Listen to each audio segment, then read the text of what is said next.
It was a chilling start, and the elements weren't the only thing causing the home team problems. Wins were hard to come by, and bad moments came one after another.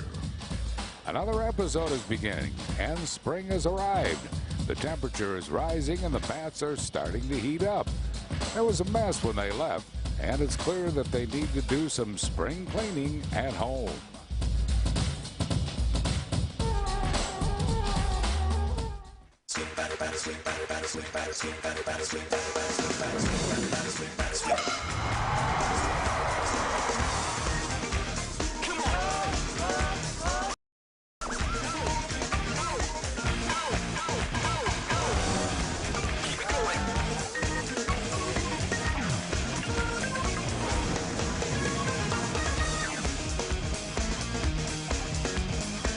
Well, the calendar says it's springtime, but it feels like summertime in Philadelphia tonight. An absolutely great night for a baseball game at Citizens Bank Park. The Phillies and the Houston Astros. Hi, everybody. I'm Chris Wheeler with Gary Matthews. Harry will be along later. And, Gary, the Phillies are back in town. Had a pretty good road trip, but they need to step it up here a little bit. Well, they're absolutely right. Need to really take control of their home field, get things going there. And again, good old home cooking can really make you play better. It's a lot of good weather that's coming up here lately. You can see the Phillies' current home record, 1-5. Team average is really pretty good, 280 for the team average. ERA 5.84 needs to come down. Have a 7-game homestand, and this is the time now, Chris, that they need to start winning some ball games. Yeah, and the team that playing tonight, the Houston Astros, are 9-2 in this ballpark. They have played very well against the Phillies here at Citizens Bank Park. They're on a road trip right now, and they're also playing pretty well on that. Right, they have been playing well on the road, like you mentioned. But the main thing, they've been getting pretty good pitching, some timely hitting as well. Getting off to that good start, though, Chris, it's able them to play the way that they have been playing. You can see last year they were 38-43, not really a hot road trip. They're now on a 9-game road trip. They're 6-3 currently. They were 2-0 there. You can see in Cincinnati. Have a ball game they're going to be playing tonight. 1-2 in Milwaukee. That's a tough ball club. Then they're headed out to Pittsburgh and trying to continue their success. If you can win on the road, it makes it so much easier to fight for a division title. Yeah, well, it's supposed to be a night off. The cancellation last week. They are back in town. Chris Sampson on the mound against Adam Eaton, and the Phillies will be honoring the great Jackie Robinson before tonight's game. Phillies baseball is brought to you by Citizens Bank, not your typical bank. By Southwest Airlines, taking low fares farther. Visit southwest.com. By Toyota Tundra, it's a smart way to keep moving forward. And by Independence Blue Cross. When you have the most preferred health plan in the region, you'll never feel alone.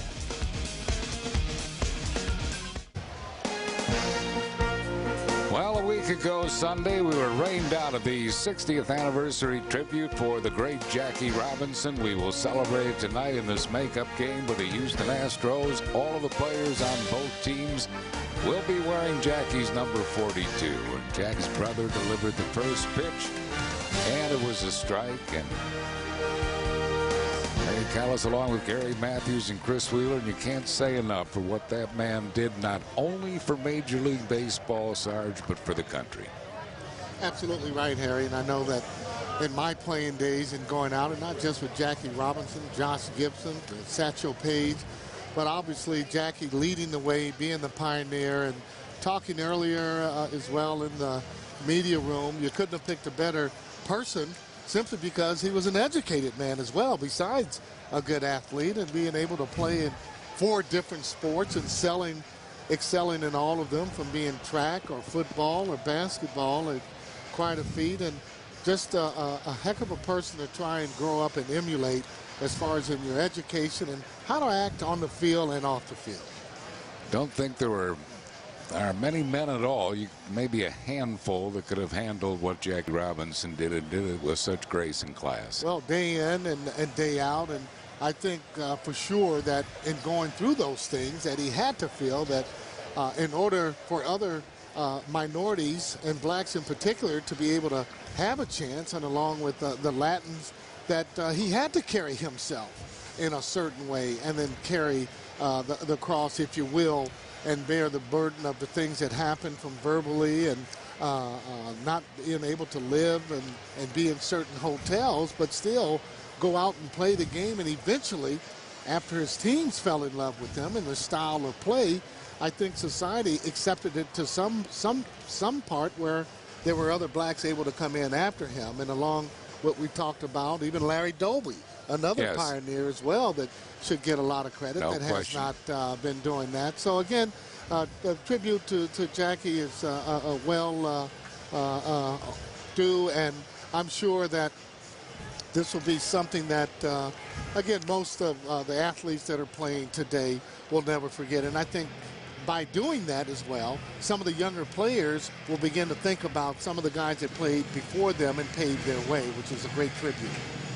You know, you talk to Jimmy Rollins, you talk to Ryan Howard, and those guys will never, ever forget what Jackie did.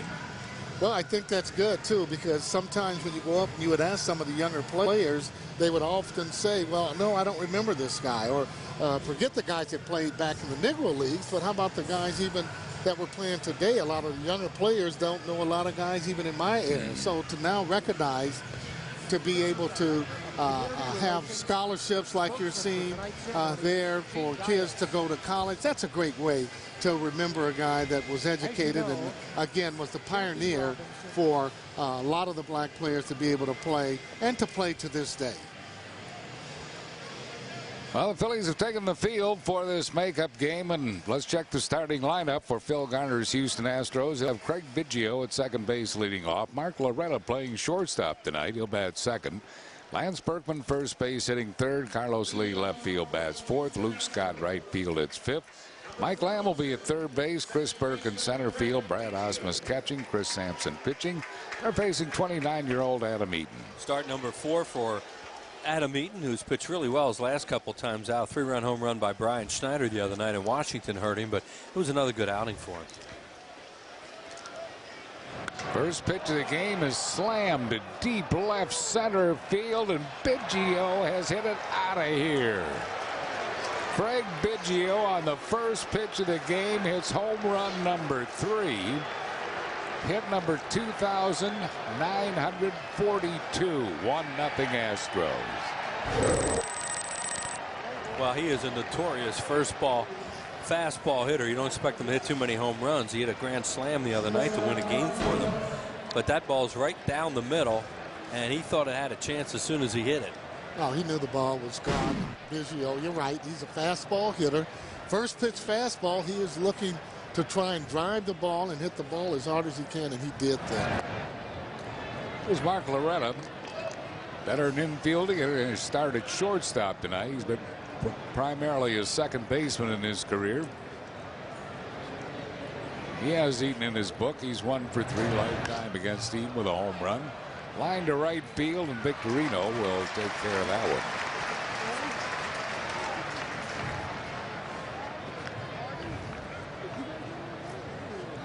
Talk about leadoff home runs. Off Adam Eaton there's a scouting report on him. The sinking two-seam fastball, overhand curveball, a little bit of a cut fastball. His command's been a lot better. That's 51 leadoff home runs for Biggio. Wow. 51. Wow. Well, he's done that before. Yeah, Biggio's gets him going. 1-0, and here's Lance Berkman. Berkman off to a very slow start. He's hitting at only 207. Here's a guy that hit 45 homers and knocked in 136 last year. His slugging percentage as he stands in there is 276 slugging percentage. Well, it's remarkable when you look at his numbers to see he's hitting 186 left-handed. There's his numbers against Eaton, but left-handed is his strong side. Be under 200 at this point in the season is really strange for him. Fouls it back. 1 ball and 2 strikes. 136 runs batted in last year. That gives you an idea how good a player this is. He's really productive. It's a Houston club record.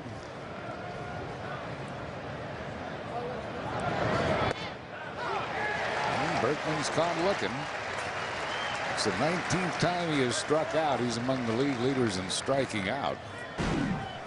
You see that fastball just froze. That's a good pitch. Pitcher's pitch. Hard for a hitter to hit that. I'm surprised, really, he's not getting better pitches to hit, especially with Lee behind him, and maybe he's getting them and just not hitting them. See Lee with 5 home runs. And we saw 3 of them. Carlos Lee hitting at 273. He's knocked in 19. He's tied for the league lead in RBIs with Carlos Beltran of the Mets with 19. There's his breakdown.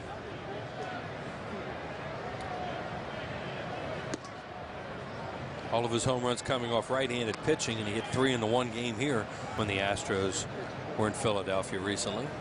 This being the makeup game for that Sunday game.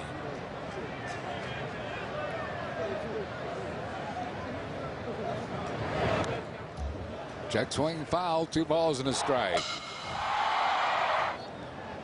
Speaking of the home runs, look at this. This ball is just driven into right center. He hits the ball hard, and when he does, they usually leave the ballpark. He is a legit power hitter, and it's gone again. Just listen to the sound of it. This one is hit to deep center field. Rowan backtracking, can't get it. It won't be out of the ballpark, but it'll bounce over the fence for a ground rule double. He smoked that ball to dead center. That one really fooled Rowan. I mean, an outfielder on a ball like that, they take a look and then they try to run to a spot. And the spot where he looked up was not where the baseball was. He either misjudged where it was going to go or he couldn't pick it up.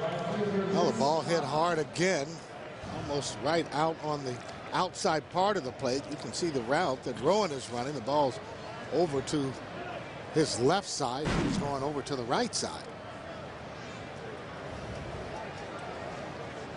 And here is Luke Scott. Scott hitting at 222.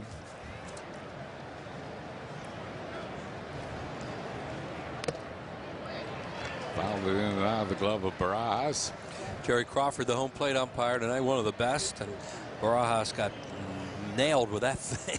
So Jerry's giving him a little time. Crawford behind the plate. Brian O'Nora at first base. Phil Cuzzy at second. And Adrian Johnson, just called up from the minor leagues, will umpire at third. Taking the place of Bill Hahn, who is missing with a back problem. 1 ball and 1 strike.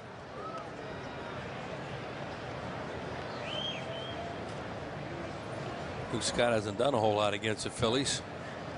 Just 2 hits, but one's a homer.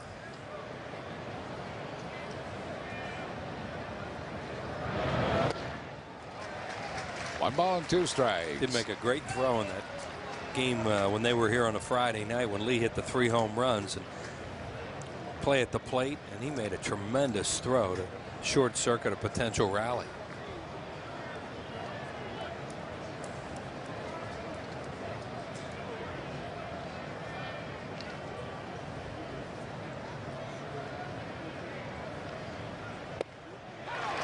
He's rung up. 2 strikeouts in the inning, but the Astros get a run on Craig Biggio's leadoff homer. 2 hits, they lead 1. And after 1/2, Houston 1 and the Phils are coming to bat.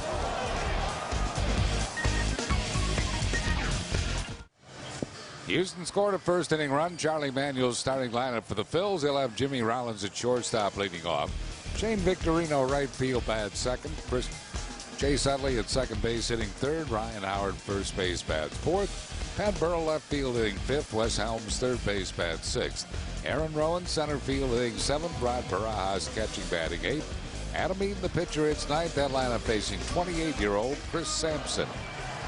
Here's Chris Sampson in his 3rd start. This guy is some story. Guy was out of baseball for a long time. Has a 2-0 record. He's a strike thrower. We saw him pitch a big game against the Phillies last year at the end of September. 2-seam fastball that you see as a strike thrower. He started as a position player, was out of the game for 3 years, and then was offered a chance to come back in the Houston organization, has pitched himself into the big leagues, and is doing a good job for them.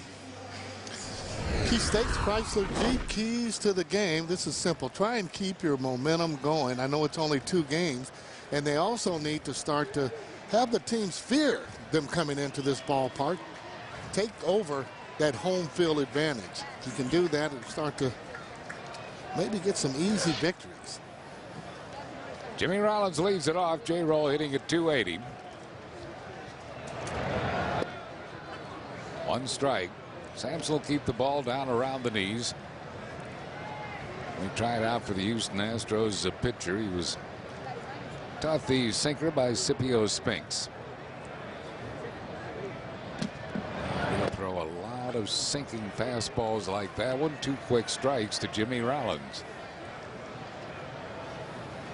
J-Roll hitting .407 here at Citizens Bank Park. 208 on the road.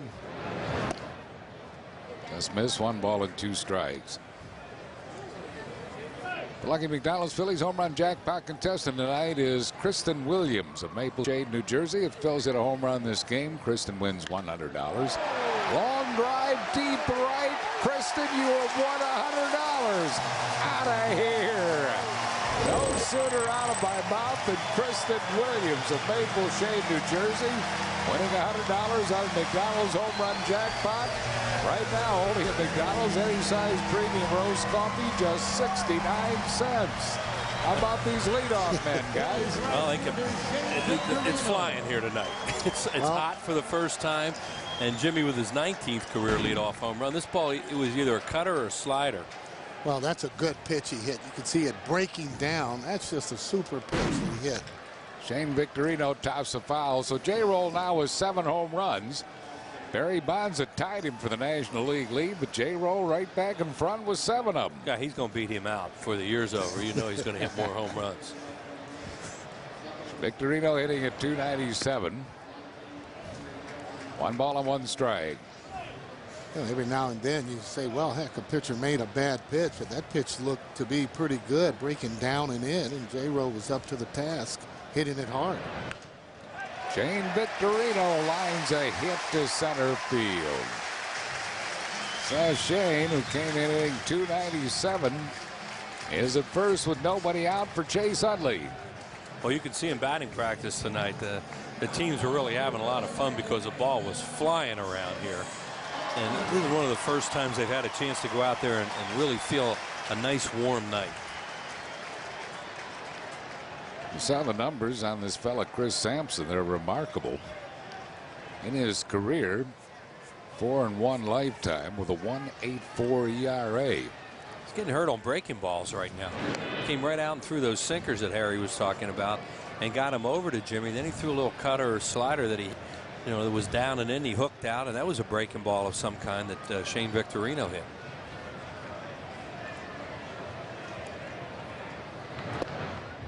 One strike to Chase Utley. And that looks like his best pitch right there. It's a sinking fastball in the high 80s. As a starting pitcher in the major leagues, he was signed in '99 as a shortstop. Another Auburn guy.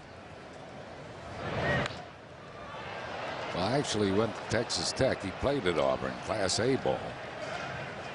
And he went to Texas Tech in college and played at Auburn. And you said he was a position player, was out of the game for 3 years, and then came back as a pitcher and has done a good job for them. He's had 5 starts in the major leagues. His record 3-1, 1.01 ERA, and 5 starts in the big leagues. That's remarkable. It's funny because yesterday in Cincinnati, I was talking to you guys about, well, we're going to face Houston. We're not going to see Roy Oswalt. We always seem to see Oswalt. And I thought we'd catch a break there, and I didn't see this guy's numbers at the time. Well, this guy pitched a real good game against the Phillies last year. Bouncing ball to first base, backhanded nicely by Berkman. He'll make the play himself. Looked at second, but no chance on Victorino. So Victorino moves up to second base. Or with 1 out, it'll bring on Ryan Howard. Mentioned he's out of the game 3 years. We were just talking about Josh Hamilton over the weekend. Same thing. I see Howard there starting to heat up. That ball just kept carrying and carrying, and then didn't just go out by a little. It got back a little ways. Ryan hitting at .220 was his second home run of the year. He's knocked in 10. Leads the league in walks with 19 of them. 8th in the league in on-base percentage, 9th in the league in on-base percentage. Keep an eye on Victorino.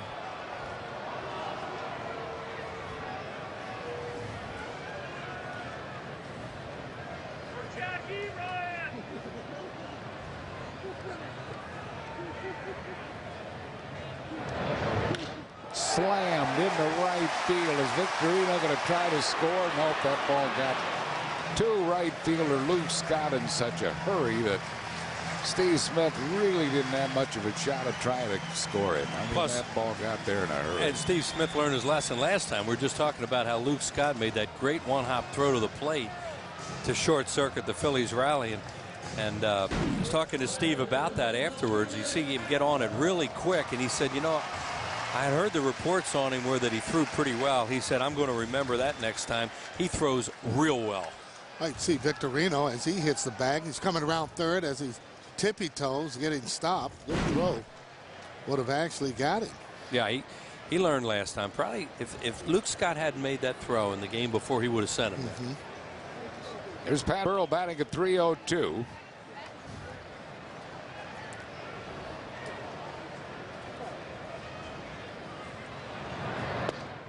Inside with a sinker, 1 ball and no strikes.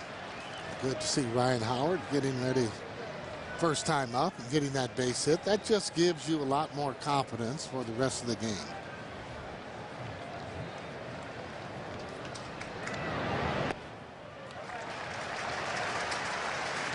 Two balls and no strikes. Putting that up on the board as a cutter. So, you know, a cutter as opposed to a slider, but that is the breaking ball that he throws to. Looks like it goes away from the right-handed hitter into the left-handed hitter. Slammed into left field, base hit. Victorino scores. Howard stops at second. Phils have a 2-1 lead and have already scored more runs than his average per 9 innings. His average per 9 innings, a 1.20 ERA. Phils have 2 across here in the first inning. Well, Phil's hitters being very aggressive, but aggressive in the zone. That ball was down. Burrell picking that ball, lining it in, a hard ground ball in the left field. Really kind of makes a pitcher nervous when he goes up, and everybody's starting to make solid contact. You get a little gunshot. And it'll bring on Wes Helms. Phils have taken a 2-1 lead here in the first inning.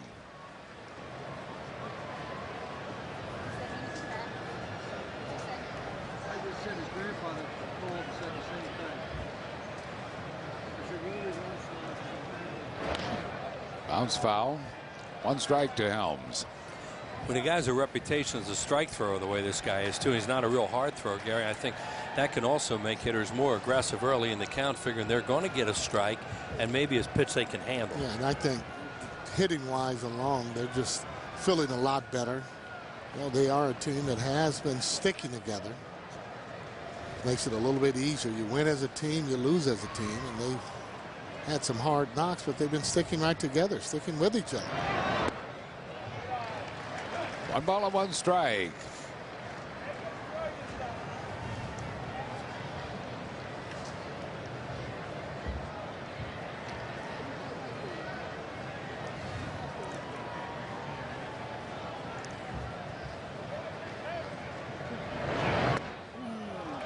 He's high with it, 2-1.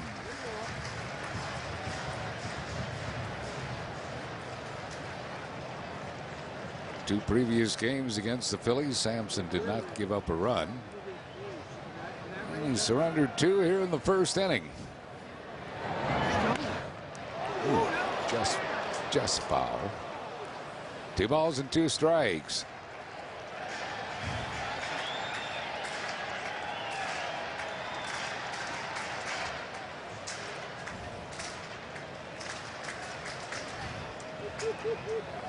Ryan Howard at second, Pat Burrell at first, 1 out, 2 runs across.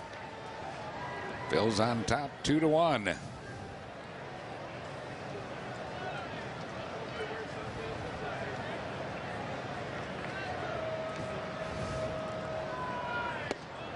Got him. Helms goes down swinging. The first strikeout for Sampson. That's 2 down here in the first. That'll bring out Aaron Rowan.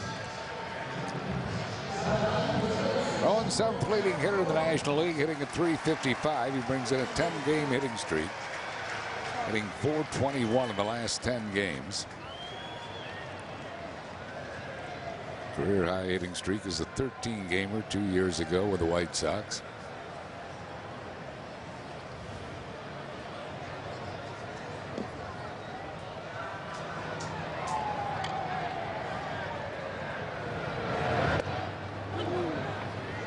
Started with a breaking ball for a strike.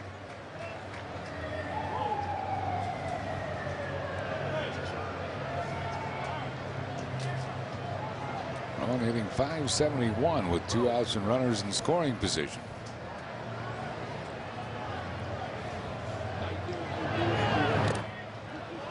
One ball and one strike. One of the best defensive catchers in Major League Baseball behind the plate. A 3-time Rawlings Gold Glove winner. And Brad Ausmus, he's been with the Astros a long time. 2 tours of duty with them. And he really handles his staff well and is excellent on balls in the dirt.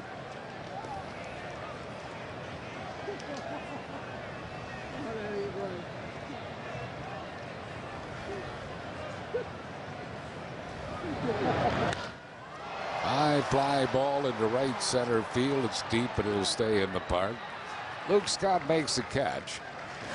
But the Phils put 2 on the board, including J-Roll's 7th homer. 4 hits, 2 men left. And at the end of 1, Phils 2 and Houston 1.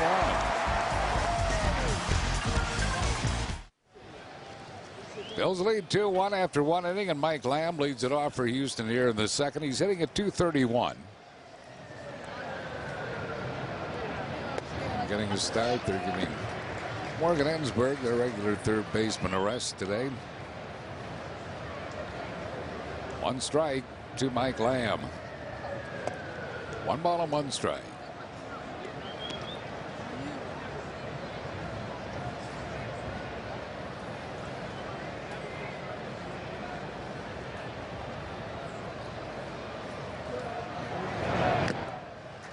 Foul tipped to 1 ball and 2 strikes to Lamb. 52nd anniversary wishes tonight to Shirley and Joe Corey from Warminster, Pennsylvania.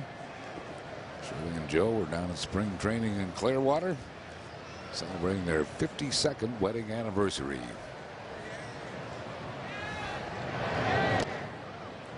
Two balls and 2 strikes. How about A-Rod? Another one. 13 home runs for Alex Rodriguez. The Yankees lead Tampa Bay 1-0. Trying to rebound after being swept by those Red Sox over the weekend. Serves it into center field for a base hit. Well, tomorrow, Wednesday, and Thursday, the Washington Nationals will be here at Citizens Bank Park tomorrow, 7:05. All fans will get a scheduled magnet courtesy of Southwest Airlines. Wednesday also 7:05. Then Thursday will be a Citizens Bank Business Person Special. 3:05 game time. Also a Hatfield Phillies Frank Stoller Dog Day. Order your tickets 215-463-1000 or online at Phillies.com.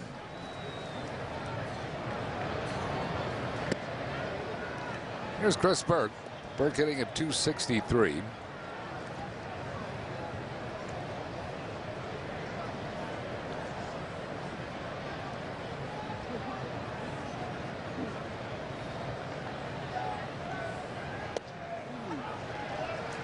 Pitcher struggling a little bit here in the early going. 1 ball and 1 strike.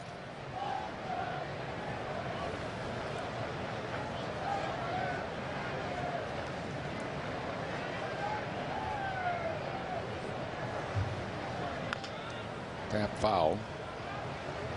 Chris Burke really is a versatile player. This is the first time he's played center field. He's been all over the place for them, and he is their everyday center fielder now. And they really think this guy has a chance to be a very good player. Hitting much better on the road than at Minute Maid Park.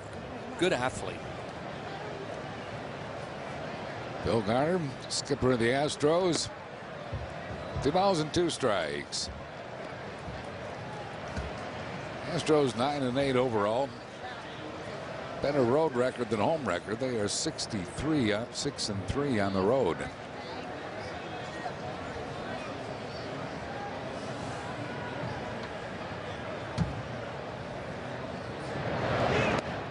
He chased the breaking ball and he struck him out. 3rd strikeout for Eaton. 1 down here in the second. It'll bring on Brad Ausmus. Well, you see their record, how they started. 1-5. Since then, 8-3. Average has picked up a little bit.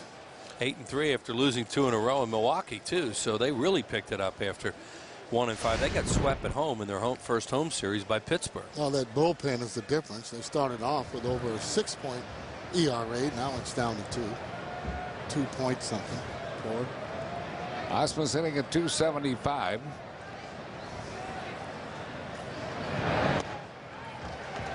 One strike. Osmus almost always hits the ball to right center, and they're playing him very shallow out there.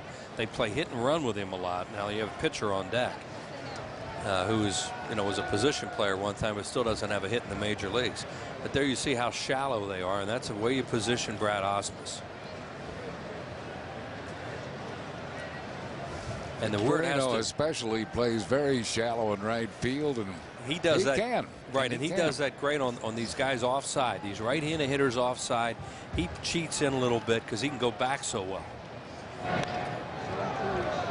Fouled off the end of his bat, no balls and 2 strikes. Steve Smith was saying on the bus yesterday that from a third base coach's point of view, Shane Victorino is a nightmare for them because he can throw off the wrong foot. He throws across his body, and he throws so accurately, and he has such a strong arm. Well, it's simple. If he's picking up the ball and you're just getting to the bag, you don't go. You just stay there. 1 ball and 2 strikes to Osmus. Well, has one of the strongest arm, if not the strongest arm in the major leagues, or certainly in the National League. We haven't seen all of the players there in the American League, but it'd be hard to say that a guy can throw with more accuracy. And he's been one-hopping his throws right to the plate to get the runner out. The guy that's a teammate of your son's not a bad thrower. Guerrero. Vladimir. Yeah. But the difference in Vladimir, though, he'll throw it out of the stadium as well. He's not always hitting the target. Right. The guy's closest to Victorino in our league is Francoeur, probably, with Atlanta. Francoeur throws the ball well. Vuk used to like to run. John Vukovic used to like to run on Vladimir, just for the reason you're talking about, because he said he would get excited, and he had such a great arm, and he would see he had a guy dead to rights, and he'd airmail one once in a while. Full count here at Osmus. See if they start Mike Lamb. They do. And Osmus hits it to the spot vacated by J-Roll. He's going to have to hurry. Did not get him. J-Roll is covering second base, and Osmus hit the trickler. J-Roll came back to get it, but Osmus legged it out for an infield single. Well, that shows you what we're talking about, how he hits the ball to the right side, because you're covering with a second baseman with a right-handed hitter.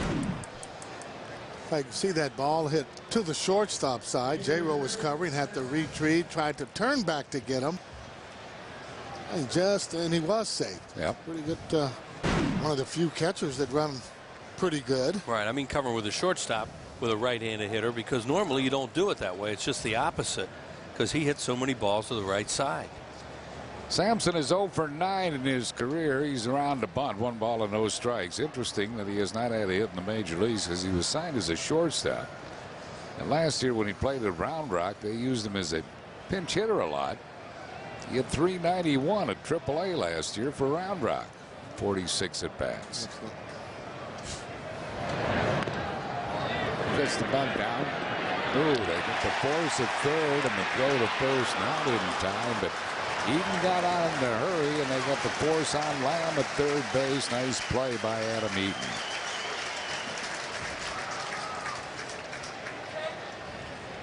Eaton is a very good athlete. Was a shortstop and a pitcher, and they practice this play over and over and over, especially with the guys that can field a little bit.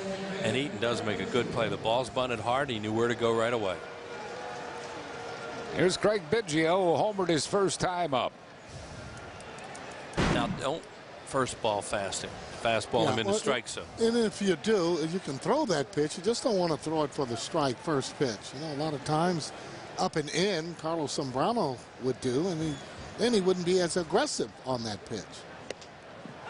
On the outside corner, 1 strike to Biggio. You see exactly where this is coming back, and I'm sure Adam would say that that's not where he wanted the ball to be.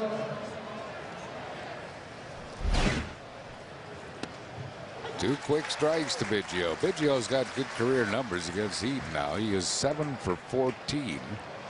2 of them home runs. Well, Adam should know him by now. See the career home runs. Jeff Bagwell leading the way, 449. 1 ball and 2 strikes. Thrown 3 fastballs to him. The first 2 were in a perfect spot, right on the outside corner. That one, good 2-strike fastball, down and away.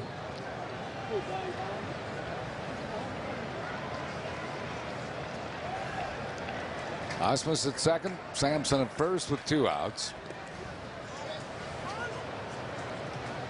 2 balls and 2 strikes.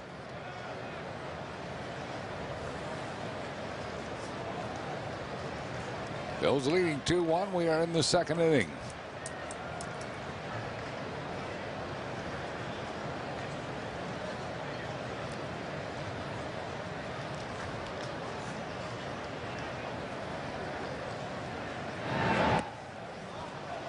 Count's gone full.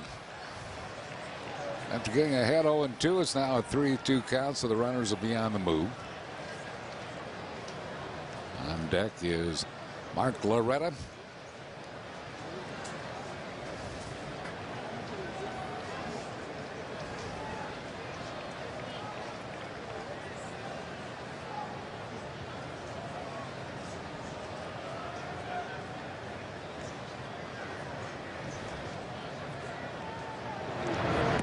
Way outside.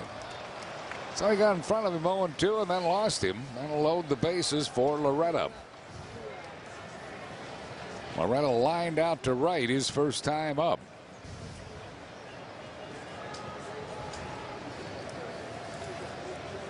Ron Barajas out to try to settle in Adam Eaton here in the second inning.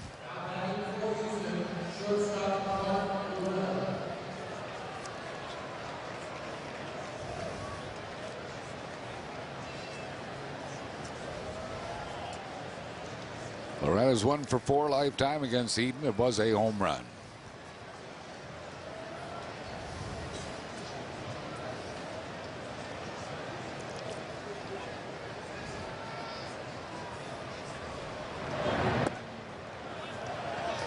Blown away, 1 ball and no strikes.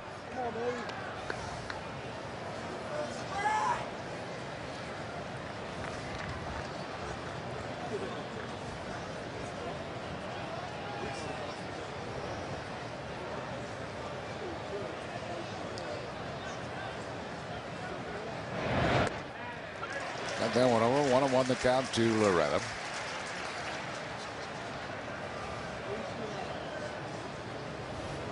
Mark Loretta with the bases loaded. This guy can play. 208 hits a few years ago with the San Diego Padres. He's always been a good hitter, and he's very versatile. He can play second, third, short. Lofted to right field, tight to the line, over the head of Victorino. Osmus scores. Sampson scores. Being waved around is Biggio, and he is out at home plate. But they get 2. Fine relay from Victorino to Utley to Barajas to nail Biggio, but they get 2 on the double by Mark Loretta. Well, Loretta, as he's called by his teammates, drove that ball right to the almost close to that line over Victorino's head there to the side. He gets it in. You can see Barajas waiting for that ball as he puts the tag on a sliding Biggio, gets him clearly before he tags the plate. Houston's regained the lead. It's 3-2 Astros.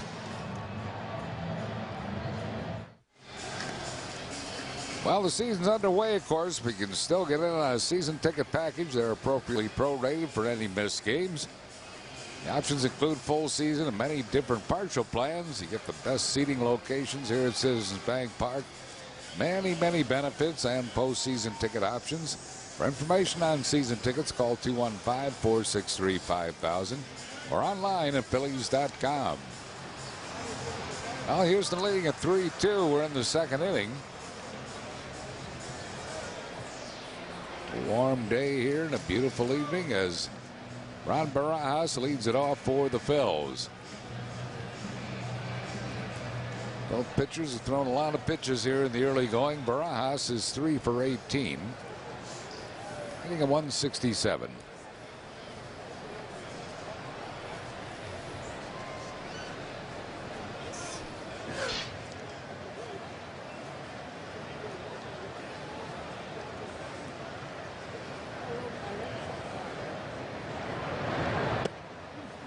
One strike on the Toyota Major League scoreboard. The Mets have jumped to an early lead against Colorado 3-0. Valentin a 3-run home run, his second. In New York 3, the Rockies nothing in the early going at Shea. 1 ball and 1 strike. And that's what makes that New York ball clubs so potent. They have different guys on the team that do it. It seems like every night. If it's not Reyes, Valentin, the second baseman. Up in the air down the right field foul line, and a fine over the shoulder catch by Lance Berkman. Not an easy play for Berkman. He makes a good one. He had to run a long ways in foul ground to pull that one in. 1 down. Berkman not the fastest runner. He's keeping his eye on the ball and really makes it an easy catch there. It's difficult because it's over his head, but he made it just look easy, and it was for him. Followed it all the way, and it makes it easy for him. It's not a lot of wind tonight. There's Adam Eaton. He is 1 for 7. RBI double. A lot easier making that play too, and the sun's not out. Absolutely. As you mentioned, no wind and no sun. Eaton lifetime a 190 hitter. Lance Berkman been an outfielder for the Houston Astros too, and now moving into first base the last couple years, and that's a real good spot for him. Well, Adam Eaton takes pride in his hitting, and he singles to left. That is the Phillies' 5th hit off Chris Sampson. Adam Eaton will hit a home run this year in this ballpark. You can book it. Yeah, you can get him out, but you just can't start him off with fastballs that are right over the heart of the plate. He hit that ball hard. You can hear the sound of it. Here's J-Roll, who homered his first time up.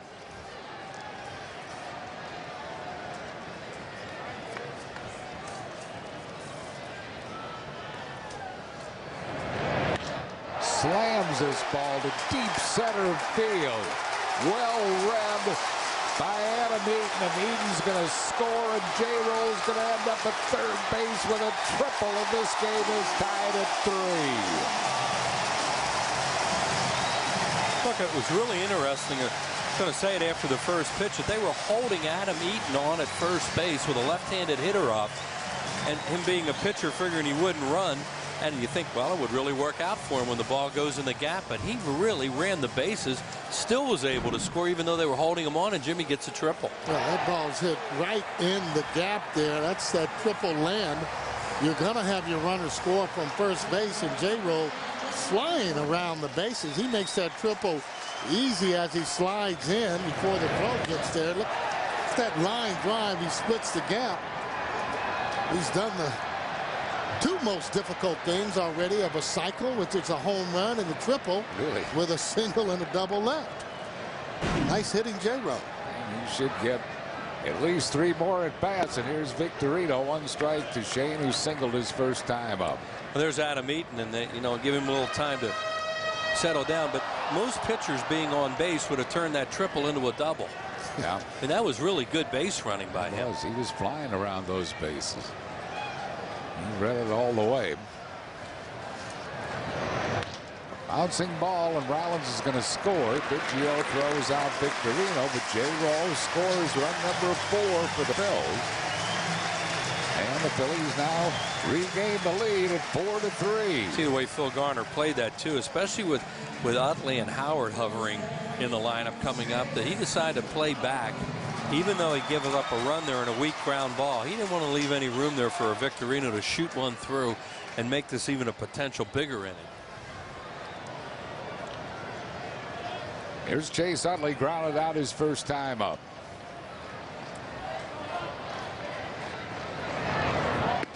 So this has started out as a wild one here. 4-3 Phillies. We're only in the 2nd inning.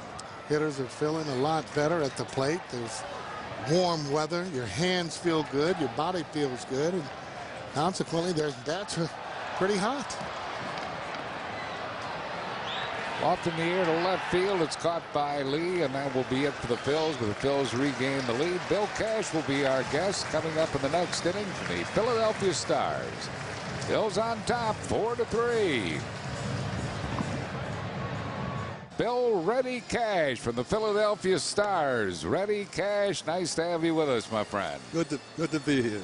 Good to be here. This is, of course, the 60th anniversary salute to Jackie Robinson, who broke the color barrier of Major League Baseball. And you played for how many years for the Philadelphia Stars? 7. 7 years.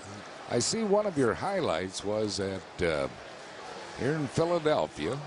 You tripled off that Satchel Paige. Tell us about that, Bill. Well, you know, Frank Duncan was the manager, and he was the catcher. And I was a rookie. That was in '43. And he said, "Now, Satchel, you don't know this young man. Don't try to trick him." On the first pitch, he had a ball right on the outside corner, and that's where I left it. Right center field for a triple. You know, Bill, catchers aren't supposed to get triples, but you evidently could run, huh? Well, I did all right. I did all right. Actually, he's known for one of the strongest arms in the Negro League. There's a gentleman by the name of Cool Papa Bell. They tell the story about him turning off the light, and before it was dark, he was in bed. And I know that was your first runner, though, that you threw out. Was it in the Negro League there and coming up? Yeah, I was a rookie. And our first baseman, Jim anyhow, he told me before when they were taking batting practice, he said, "Bill, come here, I'm going to tell you something." Said when Cool takes a long lead, he's not going anywhere. But when he shortened that lead, watch out. And this is a signal. He left. And I took one step back because Jerry Benjamin was a left-hand hitter where I could see first base. And on the second pitch, he hollered, "He left." I shot down to second base. Duckett had the ball waiting on him. He jumped up and said, "I don't believe it. I don't believe it. I don't believe it." And in the 7 years I caught for the Stars, he has yet to steal his first base. Wow. 2 balls and 2 strikes here to Berkman. Phil's on top by a score of 4-3. You're from Philadelphia. You went to Overbrook High School. Is that correct, Bill? That is correct. I'm in the Hall of Fame. Oh, wonderful. Wonderful. In fact, I'm in 6 different Hall of Fames. Wow. That's quite an honor. Yeah. So you're Overbrook High School Hall of Fame. What are the other 5? I can't call all of them, but most of them were when I played in Chester and up in Boston. They had a team up there. I was all-star catch up there. I can't name all of them. I got the trophies at home. How'd you get the nickname Reddy? Well, we were playing in Homer, New York, and our manager, Goose Curry, was playing right field. And the pitcher we had was wild as a March hare. In 3 innings, he had walked 6 men. I picked 4 of them off. And he was getting ready to go to bat. And the inning before, when I called for a curveball in the next inning, and he didn't see my other finger. That's a number 2. And I waited for the ball to break, and it went by me. So he called time. I thought he was going to hit hard here to center field. Excuse me, Bill. And this ball is out of here. Wow, Lance Berkman with just his 2nd home run of the year has retied this game, and this has all the makings of a wild one. We are tied at 4-4 here in the 3rd. No, it doesn't take Berkman long, and this guy is a throwback player. He drove in 136 runs last year. He's a switch hitter. He loves to play, and it's just a matter of time when you see him again.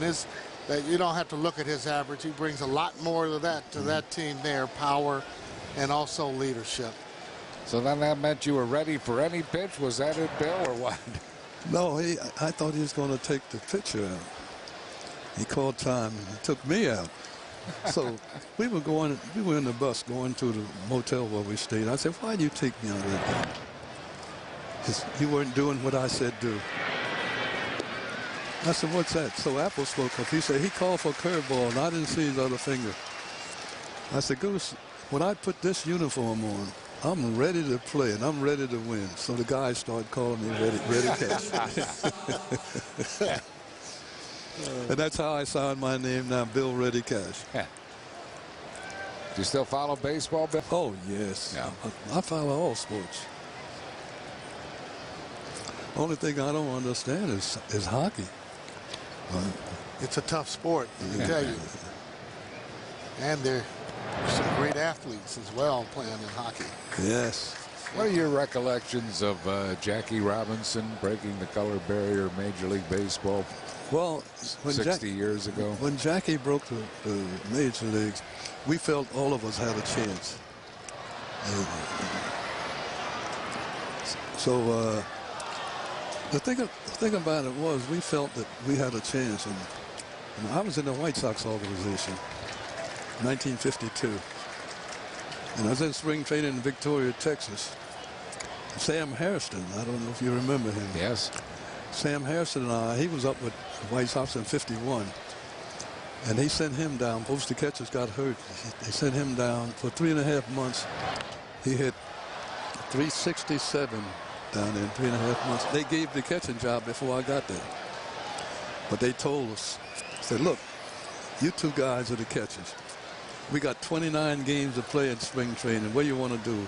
One man catch 5 innings, the next guy catch 4. I says, no. Let each man catch his own ball game. So he said, that satisfies you have to. He says, yeah. So anyhow, he caught 15 games. I caught 14.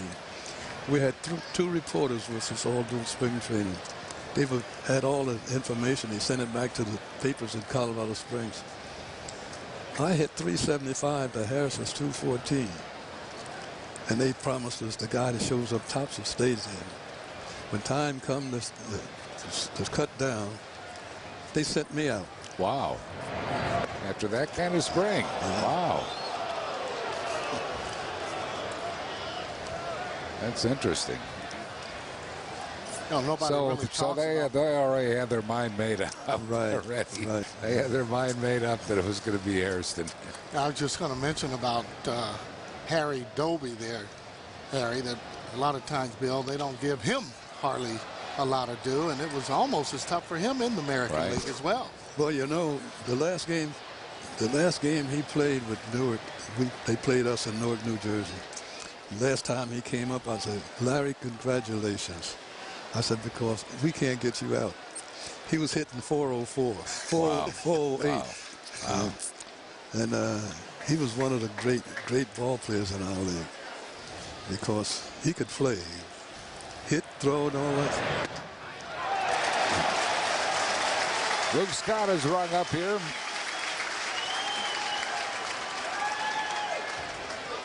Before the game, we had ceremonies honoring the Philadelphia Stars, the Tuskegee Airmen. Second baseman, Jackie's brother. Duckett. David Robinson threw out the first pitch, and here are your teammates ready. Pitcher Harold Gould. You guys still remain very close, don't you? Yeah. There's only 4 of us left. Really? That's yeah. all. Yeah. Yeah. You are, I understand you're a deacon at your church. Is that correct? 47 years. Is that right? That's wonderful. You know, one of the power hitters back in the Negro League days, Josh Gibson. Greatest hitter that ever lived. They compare him a lot to, or they would compare Babe Ruth to actually Josh Gibson, and they said that Josh used to hit balls as far as anybody that ever played the game. That's right. When we played in Shine Park, you know they had a double deck in left field. When the ball went out over the left field, it was still going up. Boy, we were so glad when he hit a single or a double.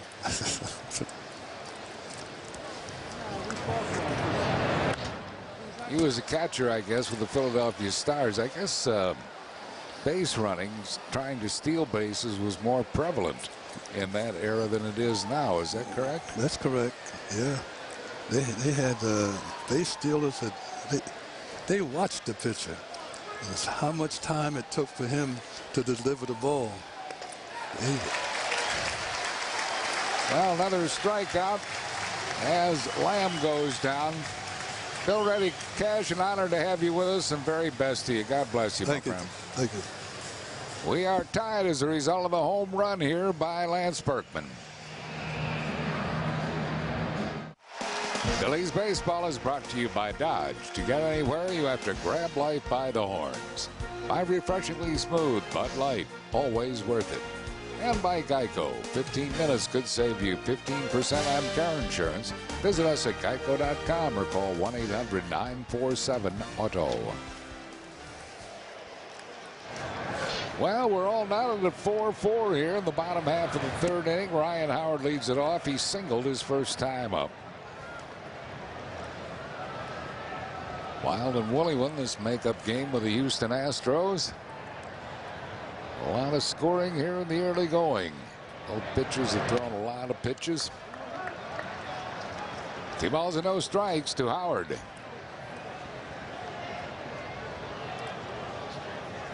Freddie Garcia, yesterday's winner for the Phils.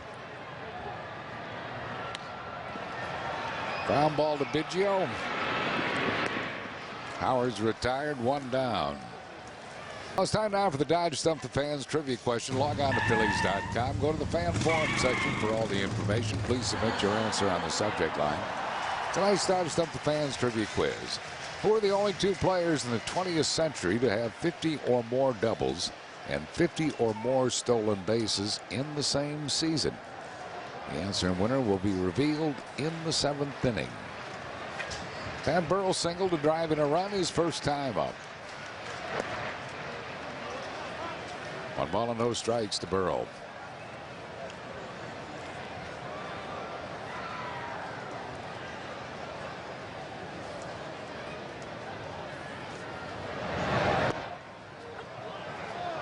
One and one. Jerry Crawford, more of a hitter's type umpire, usually calls the ball that's on the plate, not just off the plate.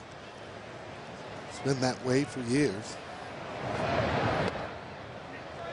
Makes that pitcher throw strikes. And as a hitter, you can get an advantage in knowing your umpires. Know whether or not you got to come out of the zone, or whether or not you can relax and get a good pitch. And he falls behind Burrell here. 3 balls and a strike.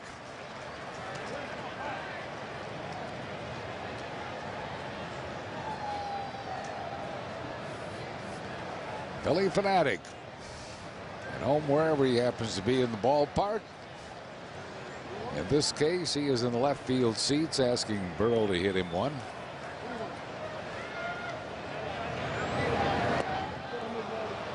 It's full count to Pat Burrell.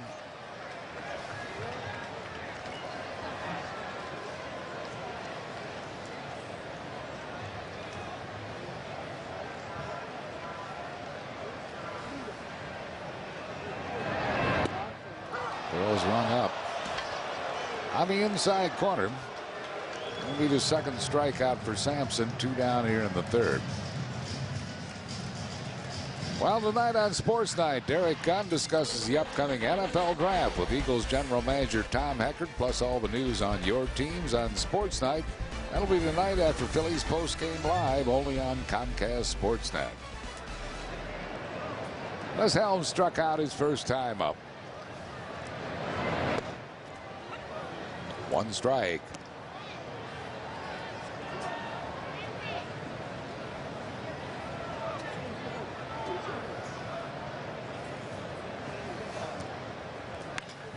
There's a base hit to right field. That is hit number 7 for the Phils off Sampson. And it'll bring on Aaron Rowan to fly to right his first time up.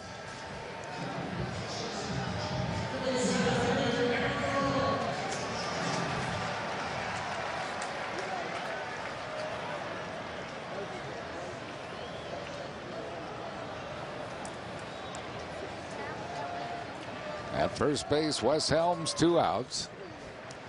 4-4 game here in the 3rd inning.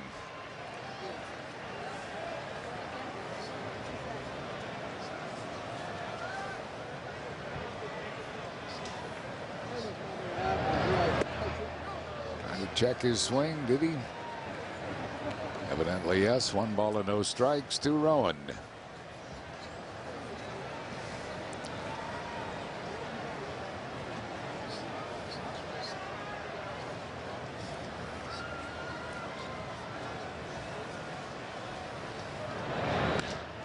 Well hit to dead center field, and this ball is off the fence. Oh, fielded really well by Burke, and that means that Helms will have to be held up at third base. I mean, Burke got that ball immediately off the fence.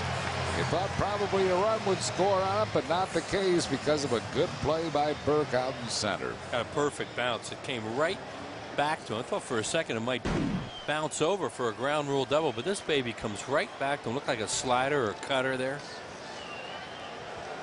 Oh, you can see it coming right back to him. Yeah. I tell you, Houston catches a break, because if it bounces any place else, it's Helms coming over to third base, he would be able to score. The actual play they would have had would have been at second base. You can see Burke going back. He catches the ball in fine fashion. He gets it in, and right now Biggio was throwing it in, but he had a play maybe at second base, but he was looking at that runner actually trying to come home to score. They're probably telling him home on that, Exactly. which is the right play. Now they're trying to decide whether or not they're going to walk Barajas with 2 outs and go after Eaton, who can swing the bat and proved it last time. Rowan has extended his hitting streak now to 11 consecutive games with that double. And here is Barajas, who fouled out to Lance Berkman his first time up.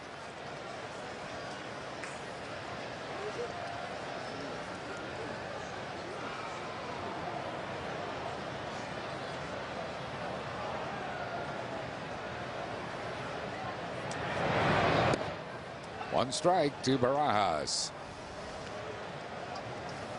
And Phil Garner makes a decision that Barajas has not been swinging the bat real well, so even with the base open, they're going to go after him. And not only that, too, though, if you put him on, potentially you can actually squeeze. Well, no, you can't now with 2 outs. Pardon me.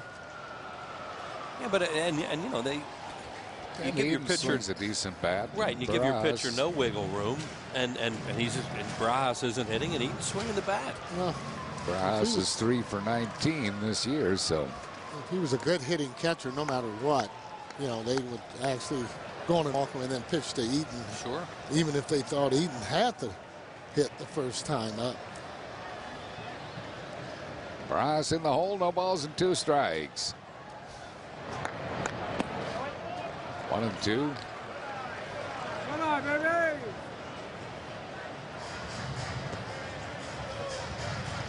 Wes Helms at third. Aaron Rowan at second with 2 outs here in the 3rd inning.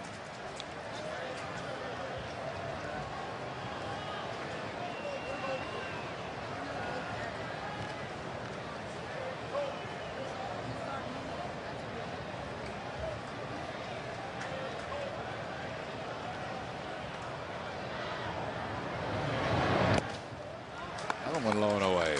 2 balls and 2 strikes.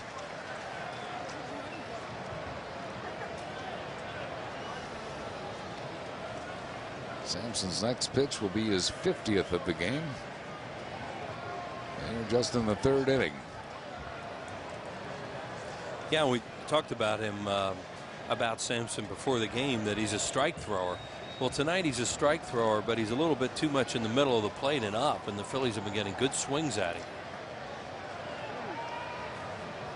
2 balls, 2 strikes to Barajas.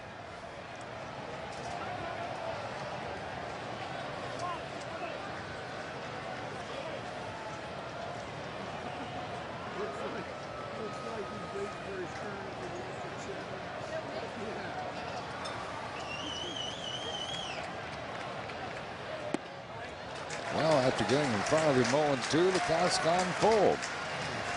So Barajas will look this one over carefully. On the Toyota Major League scoreboard, they're in the 4th inning at Florida. Atlanta and Florida tied 2-2. The hot Marlin Dan Uggla getting an RBI double. Dontrell Willis on the mound for the Marlins in that game. Full count here to Barajas. And he walked him.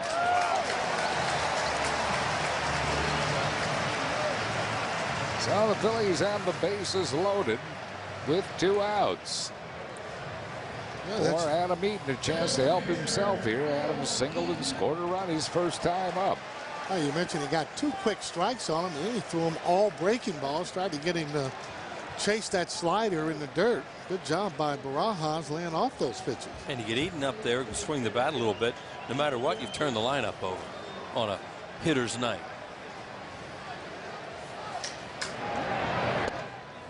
One strike to Adam Eaton.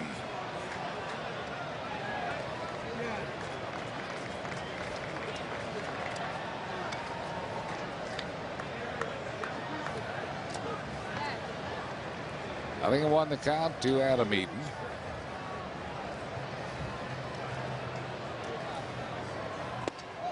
Way inside, almost hit him. 1 ball and 1 strike. He's trying to make sure that ball's in so he doesn't pull the ball.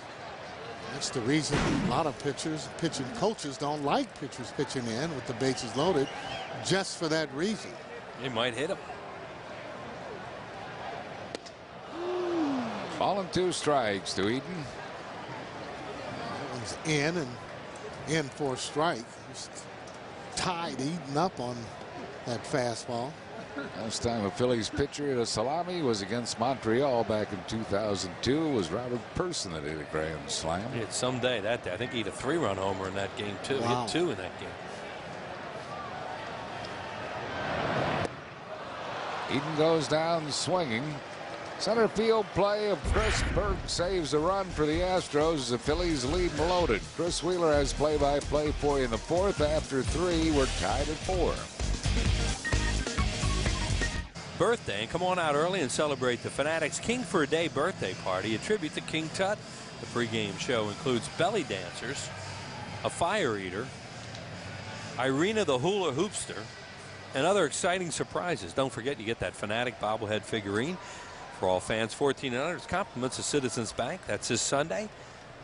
The Phillies and the Marlins on the Fanatics birthday. You can order your tickets online, Phillies.com.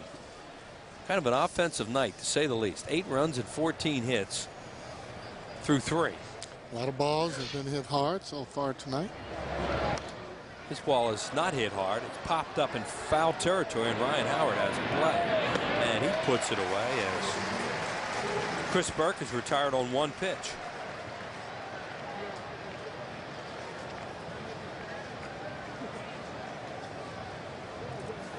And Brad Osmus will bat. He was a big hitter in the 2nd inning. He hit that little nubber towards short. Jimmy Rollins was covering second on the play, even though it was a right-handed hitter up, because he hit so many balls the other way. And he wasn't able to change direction, come in and get it in time and throw Osmus out. And a 2-run double came along later on. So Eaton trying to have a clean inning. It's been tough for these pitchers tonight. Neither one of them have retired the side in order.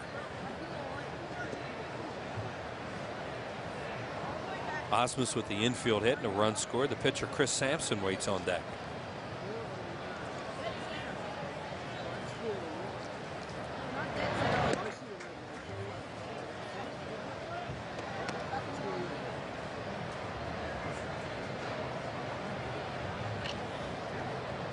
Two balls and no strikes to Brad Osmus. He's hitting 8 out of his last 10 in a .313 clip coming into the game. Yeah, he started off pretty good this year. There's a fly ball to right. Victorino has a long run. Showed how shallow he plays on Osmus, but Shane can really go back well on the ball. 2 outs. Well, what he did on that particular ball, the ball was hit. He ran to the spot, turned around, and made it an easy catch. He's just a good outfielder. To be a good outfielder, you have to anticipate the ball coming to you. Just about every pitch, every swing, and then that way you get good jumps. Willie Mays was an advocate of that anticipate the ball coming to you, therefore it's no surprises. And Shane's a center fielder playing right field too. And he has such a good center fielder too in Aaron Rowan, and they can utilize Victorino's strong arm in right field. Sampson got on a fielder's choice. That was a good bunt play executed by the Phillies. Eaton threw the runner out at third. He's going to have a 1-2-3 inning. Victorino puts it away. Jimmy Rollins has a homer and a triple tonight. He's going to lead off the 4th inning. We're tied at 4.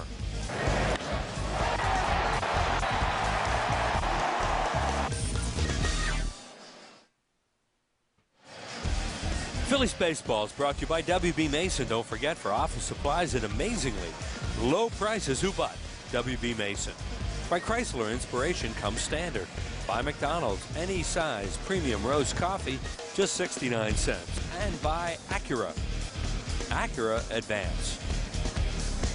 Top of the order, Jimmy Rollins will lead it off, followed by Shane Victorino and then Chase Utley.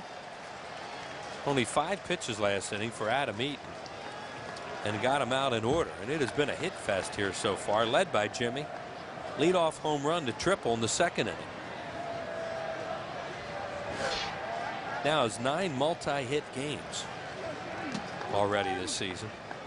And really hitting well in this ballpark. Not so well on the road this season. Oh, this is what I'm saying. When you're at home, this is when you're supposed to be able to hit better, play better, win better. You're here where it's sleeping in your own bed, not on the road.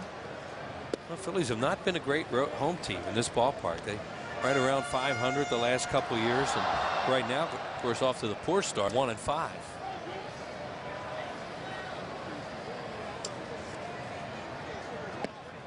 Swing and a miss. He's back on the 7th of April at Florida when Josh Willingham went homer, triple, double.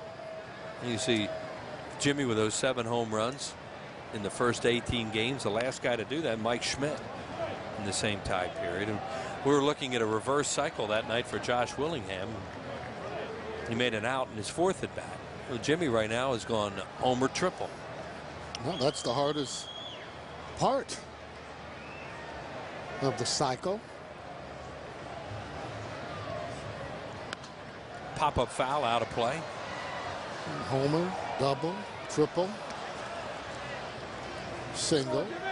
Hey, you figure the double and the single, obviously the easiest ones. Yes.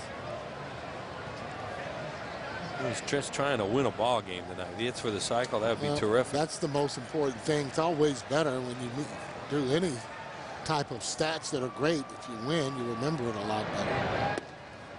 Missed away, 2-2. David Bell, of all people, the last cycle for the Phillies, and figured he would never get that triple, and he got it in his last at bat. There's the single. Wow. Well, now he needs a double. He's 3 for 3. That's why it was so important, Gary, to get Eaton up there last inning.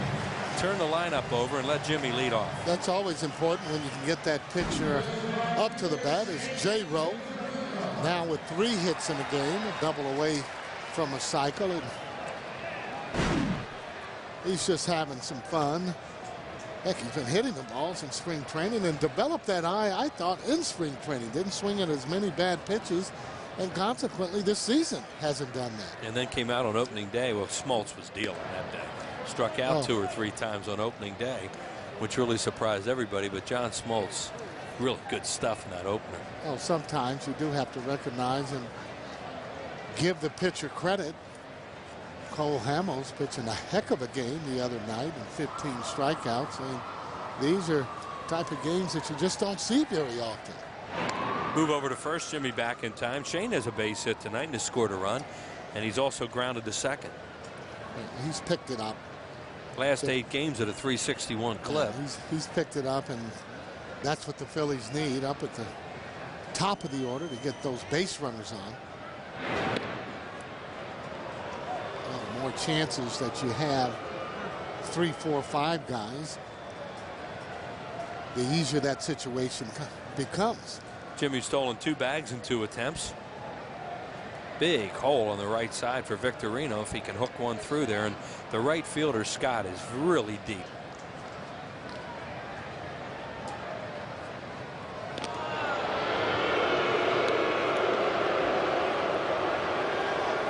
I don't know if those are throwovers coming to Osmus, to the pitcher from the bench, but they're very concerned with Rollins here with nobody out. See Osmus taking a peek in.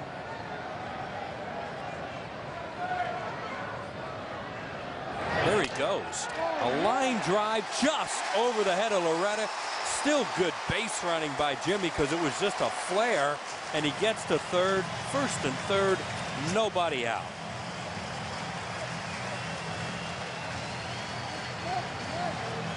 I really got to give credit to Victorino. Hit and run all the way. Jimmy didn't have a great jump, as you can see him going. That ball hit where Loretta almost was going to catch it as he jumps up. J-Roll, you see how he freezes, but at that point, if Loretta catches the ball, then J-Roll's a dead duck anyway. He hesitates. He has such great speed, good instincts. Gets over to third, looking on Willie Mays. So the Phillies are in business now for the heart of the order. Chase Utley is 0 for 2 tonight. He's grounded out and flat out to left. First in the league in doubles with 10 of them.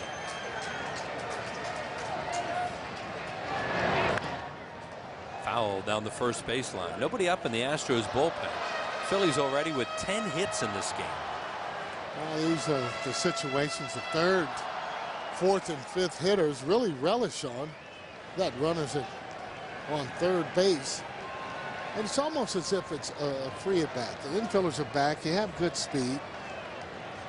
Utley knows the strike zone, just trying to drive the ball. This is when you really want to get something out there in the end. Double play ball. Biggio had trouble getting that out of his glove, and he beats it. Biggio did not make a good toss to the shortstop Loretta, and as a result, Utley will beat the play. The Phillies take the lead. It'll be an RBI for Chase, and it's 5-4.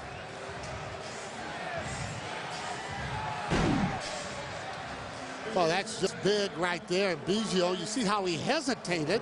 Loretta doing all he could. That gets Utley an RBI. More importantly, gets the Phillies on top 9, 5-4. You can see how he hesitated. Loretta jumping out of the way to no avail. Utley, good speed coming from that left side.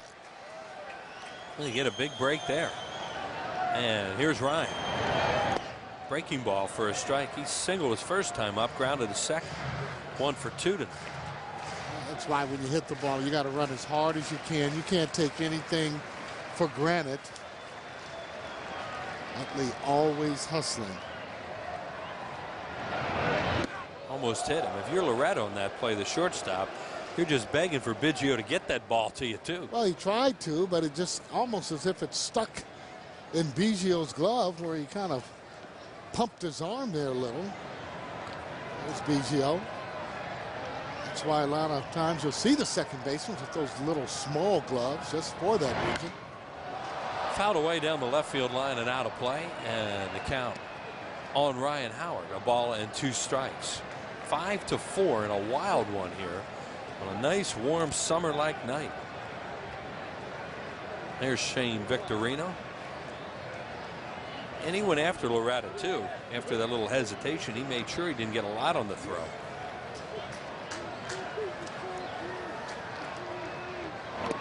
Struck him out. Foul tip, no. But it was held on to no matter what by Oscar. So 2 outs as that ball came down and into him, and he swung over. All right, you see this pitch right now. Well, it looked like a curve or a split. Went up and down. Pretty good pitch. A good situation for Chase Utley maybe to think about stealing a base. 2 outs and Burrell the batter. They're thinking the same thing and move over there. Pat has a RBI single in the first inning, and he struck out in the third. Burrell with 7 runs batted in on the year. He has a homer and 2 doubles.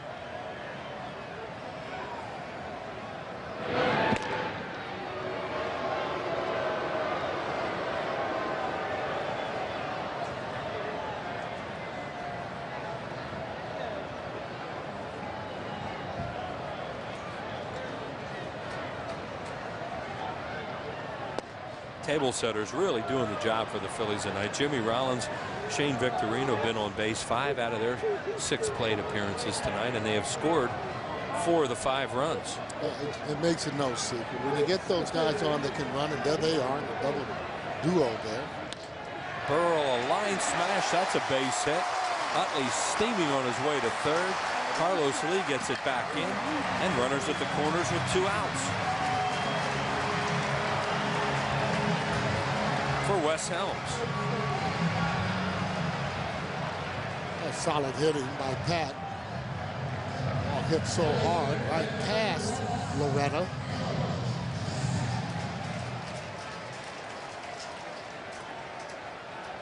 There's Loretta. Chris mentioned had 208 innings, made himself a good player. Adam Everett not playing tonight. They say he has a little bit of a sore back, and Adam Everett, one of those tremendous defensive shortstops, kind of underrated. We have a lot of them in the National League. Just saw Gonzalez over the weekend with Cincinnati. We're used to watching Jimmy play all the time. Well, there's why it's a little bit different. You can tell the difference in today and yesterday players. Enberg's with a 10-game hitting streak. He's not in the lineup. Wes Helms takes it inside. You know, just basically resting him, I guess, against a right-handed pitcher. We checked around. There wasn't anything wrong with Ensberg. They're just playing Lamb, the left-handed hitter, against Eaton tonight. That 10-game hitting streak, you got to be seeing the ball pretty good. Yeah.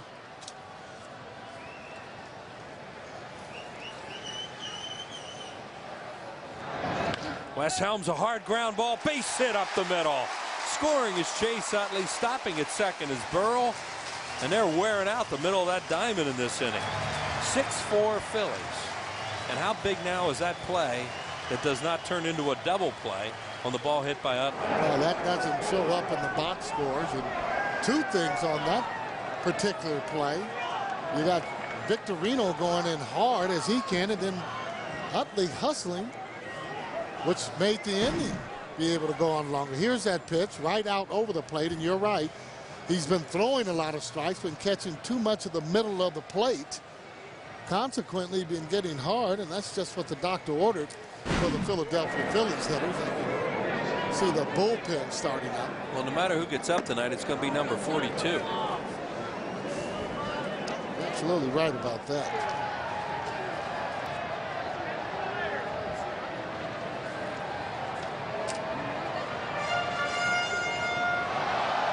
Chris Sampson with 74 total pitches, 12 hits already in 3 2/3 innings.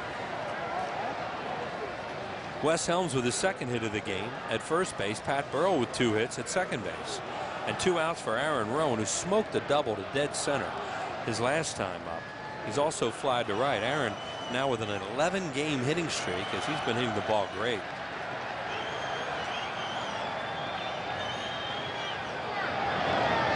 Breaking ball. Osmus keeps it close. No way Burrell's going to run on that with 2 outs. Well, you're right. Hasn't been swinging at a lot of bad pitches, and Rowan making solid contact when he's been swinging the bat. You know, it's just the opposite now. Before, when he wasn't hitting, he was always no balls and 2 strikes. Now it seems like he's always 2 balls and no strikes. That's a lot more fun. There's another base hit. Can they score Burrell on Carlos Lee? Going to give it a try. Throw is cut off. And out at third, the run does score. That'll be an RBI hit for Pat Burrell. That's a good job there by Wes Helms to make him cut that throw off, and you get the run. Absolutely. That's exactly the way that you want to play it in order to make sure you score a run. As you can see him sliding in across the plate. Burrell. All right. Phillies take the lead. We'll be back in a moment. Watching Chase go through that hitting streak last year gave me the chills. Ain't that right, Chase? Give goosebumps for Mother's Day, May 13th, with a free Motrin IB Chase Utley fleece blanket for women 15 and over. Order now at Phillies.com. Well, the NFL draft is quickly approaching, and we've got the strategy behind the picks, from exclusive interviews to expert analysis. We'll break down the entire first round here on the Draft House. That's Thursday night at 9 on Comcast, the Sportsnet. Well, you talk about scoring. There's a lot of that going on here tonight. And Brett Myers, he has a night off. He's just going to hang out in the pen. Phillies have scored 2, 2, and 3 tonight and lead 7-4. We're in the 5th, and Craig Biggio leads it off. Biggio led off the game with a home run. And a hard ground ball, but right at Jimmy Rollins. Fires the first, got him 1 away. And Adam Eaton has now retired 7 in a row after Berkman's home run leading off the 3rd. Here's a play that ended the inning, Gary, and you talk about as a left fielder what you're doing here. Well, first of all, Carlos Lee coming in, that throw is just way too high. You got to give credit, though, to Helms there to keep going. As you can see, he comes into the picture there. Now, all of a sudden, the ball gets cut as Burrow slides in the home plate. May not have been a play there at home, but that's good base running by Helms to make sure that throw was to cut off to be able to score that extra run. And you see Burrow, one of the keys of that play, too, is you got to keep running hard. Because he gets out at third before you score. Of course, the run doesn't count, and he did. He ran hard the whole time. Oh, no, he ran hard and slid. Here's a little jammer right at West, and Helms throws out Mark Loretta. Quickly 2 up and 2 down here in the 5th inning.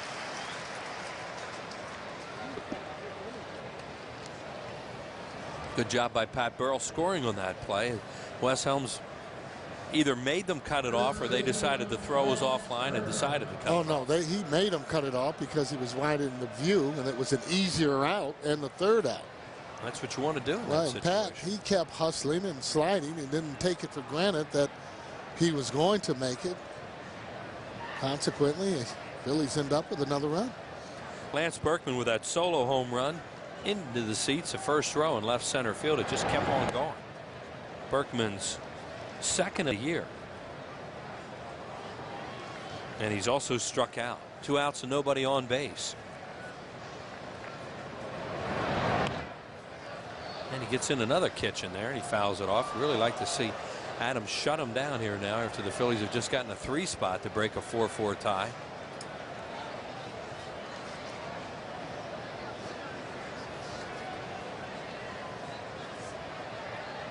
One.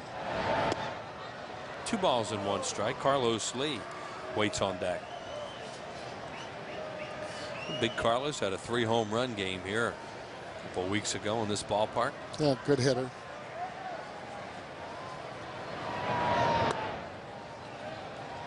Three and 1. This type of hitter, he does a lot of intimidation. Sets up hitters, as in Berkman, although Berkman not hitting for the average right now, has in the past. Fouled away. 3 balls and 2 strikes. And there's an example right there of Berkman when he's swinging well. 3-1 fastball. He's not going to hit it the other way. No, doesn't miss it very much. But again, when they're not hitting, he's smart enough to try and go that way, just to try and stay through the ball. Astros career leaders as far as batting average. Lance Berkman. Friend Jose Cruz, first base coach for Houston. He's on that list. Walked him. Oh, a 2-out walk after retiring 8 in a row. And here's the dangerous Lee. There he is right there. Jose Cruz Jr., his son, is playing in the major leagues. Just saw him the other day. And who is he with, the Giants? No, he's not with the Giants. No, I'm trying to think who he's with. Somebody in the National League. Saw him hit a home run the other day. Maybe San Diego. I think it's in the West. Yeah, it probably was San Diego. No, it's not L.A. No, it's not the Giants. Carlos Lee, the batter.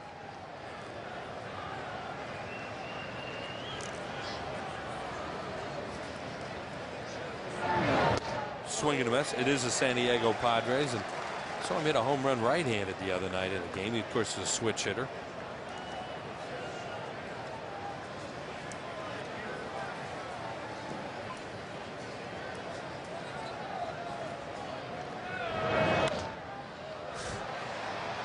Victorino right there and out of the inning. Adam Eaton and the Phillies. No runs, no hits, no errors, and 1 man left on base. Phil's by 3. Marlins are here. They've been scoring some runs lately. They got 8 of them up tonight against the Atlanta Braves. And that neat looking military style green cap with the Phil's logo. There it is right there. That'll be given away to all fans 15 and over. Courtesy of McDonald's on Friday night, the Phillies and the Marlins. Game time 7:05.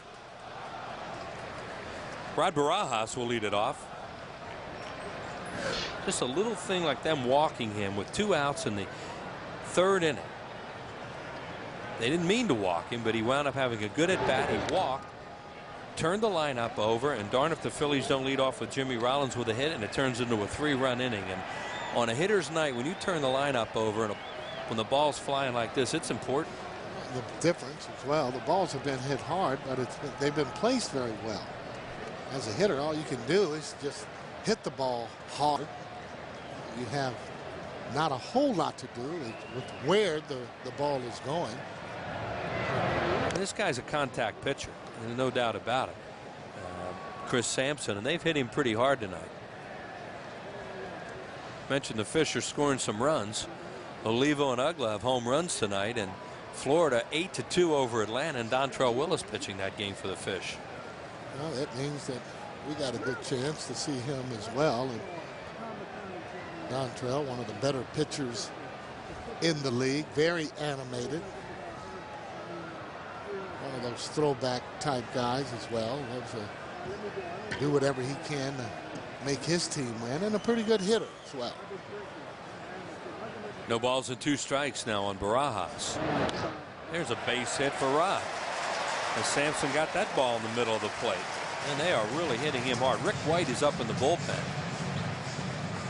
He was up as the inning started.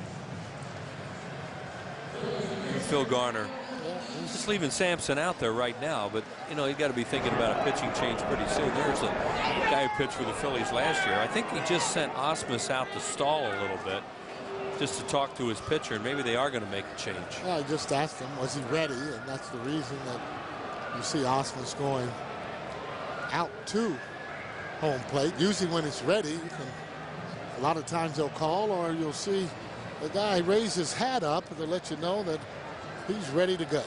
Dave Wallace has made one trip out there tonight. Now here comes Phil Garner, and finger comes out right away, pointing to the bullpen. So that'll be it, as Sampson, who had really pitched well this year, hit around the night in 4+ innings, 14 hits by the Phillies. 7 runs and 1 on base his responsibility. He will depart. That's the most he's been hit around in his brief major league career. Pitching change will be back right after this. And we are back. Phillies and the Houston Astros in a hitter's night here at Citizens Bank Park. New pitchers, a veteran right-hander Rick White coming into game number 8. Doing a good job for the Astros. 9 2/3 innings, 4 hits. He's walked 5, struck out 4. The opposition hitting just 129 against this 39-year-older from Springfield, Ohio, who pitched with the Phils last year. Phillies already have 14 hits in this game, tying their season high, and that was against the Astros. Rick White, one of the original Tampa Bay Devil Rays when they were starting their organization. He was one of the players in the Cubs organization that they had several of those Devil Ray minor league players that were with several other teams getting ready and to form their own minor leagues. And Rick was one of the guys that were actually on the team. Originally selected by the Pirates in the 15th round back in June of 1990. This guy's been around a long time. Still throws hard. Has a slider, a curveball, changeup, good fastball. And Adam Eaton, the batter, probably be up there to bunt. Adam has not sacrificed this year. He has a hit tonight and a run scored, and he struck out.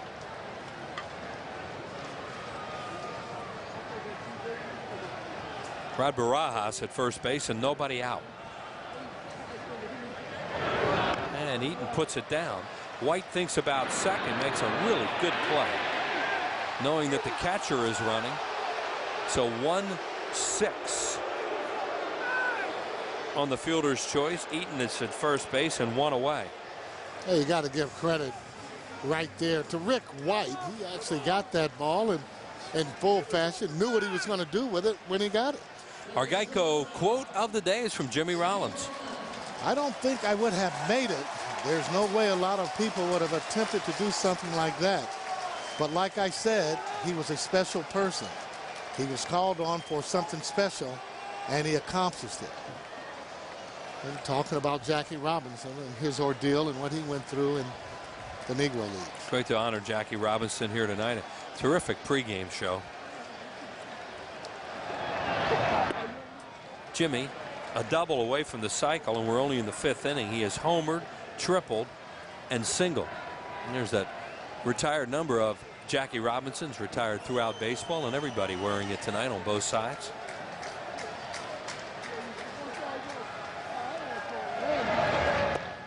$15 minutes could save you 15% on car insurance. Visit us at geico.com or call 1-800-947-AUTO.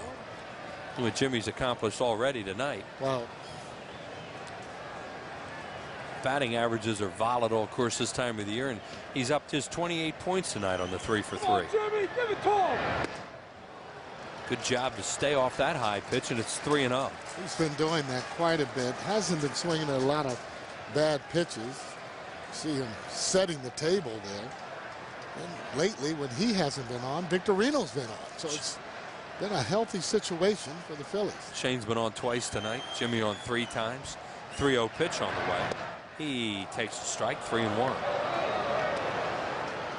They are holding Adam Eaton on first base again, the same way they did when Jimmy was batting in the 2nd inning, and Eaton was able to score on the triple. And they leave the hole open on the right side for a left-handed batter by holding him on. Up the middle. Nice play, Biggio. He flips to Loretta, back to first, safe. Almost a spectacular double play by the Astros. 4-6 on the fielder's choice, 2 outs. Yeah, sometimes when you do that little toss with the glove, when it comes out, it comes off soft. He got it there. You can see that little flip. They practiced that. See, Loretta had to go back down to kind of flip the ball. There, Biggio flipping the ball, and Loretta trying to pivot to get out of the way, but the speed of J-Rowe foiled that particular double play. And the inning's still alive for Victorino. Shane 2 for 3 tonight with a run scored.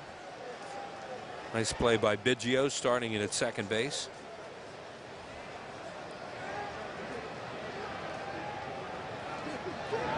Rollins started to go.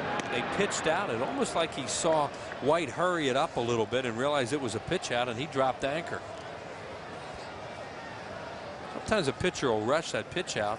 Good base stealer will see that, and he'll just freeze. Well, as soon as he sees that catcher as well stand up. But, well, J-Rowe's been pretty smart about running the bases. Back-to-back pitch outs. You just don't see that quite a bit. But again, when you do that for a manager, he knows more than not that his pitcher can come back and throw strikes. And he almost threw a strike there, and Jerry Crawford saw his life flash in front of him.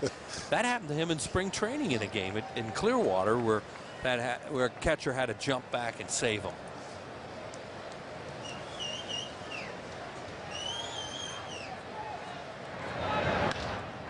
To second base, Biggio throws him out, and that'll end the inning. No runs, a hit, no errors, and 1 left through 5. 7-4 Phils.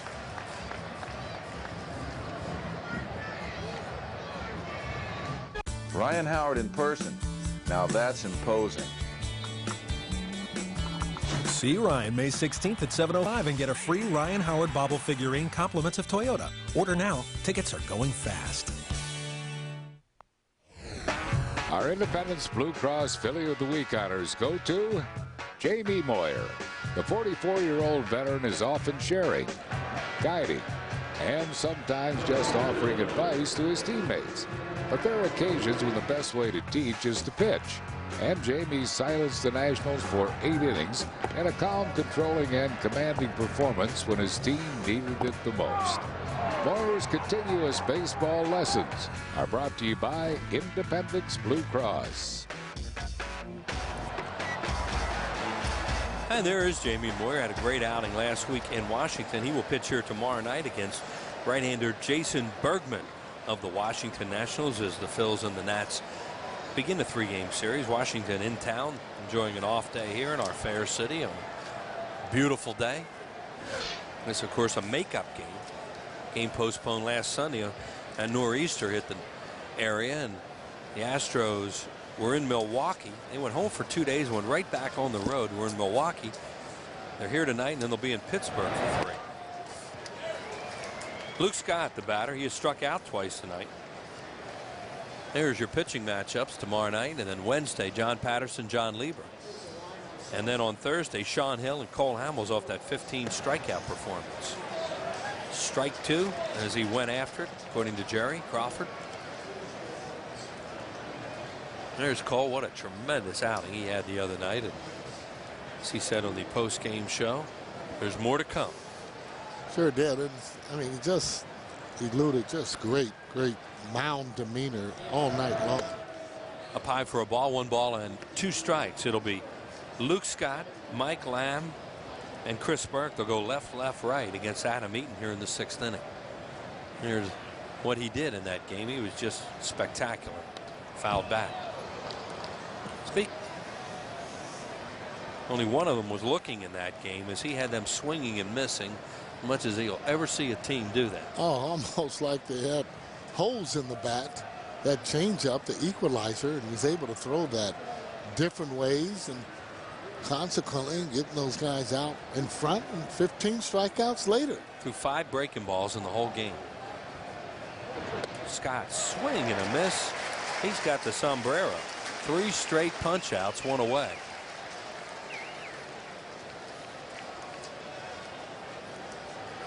Got him to swing through a high fastball.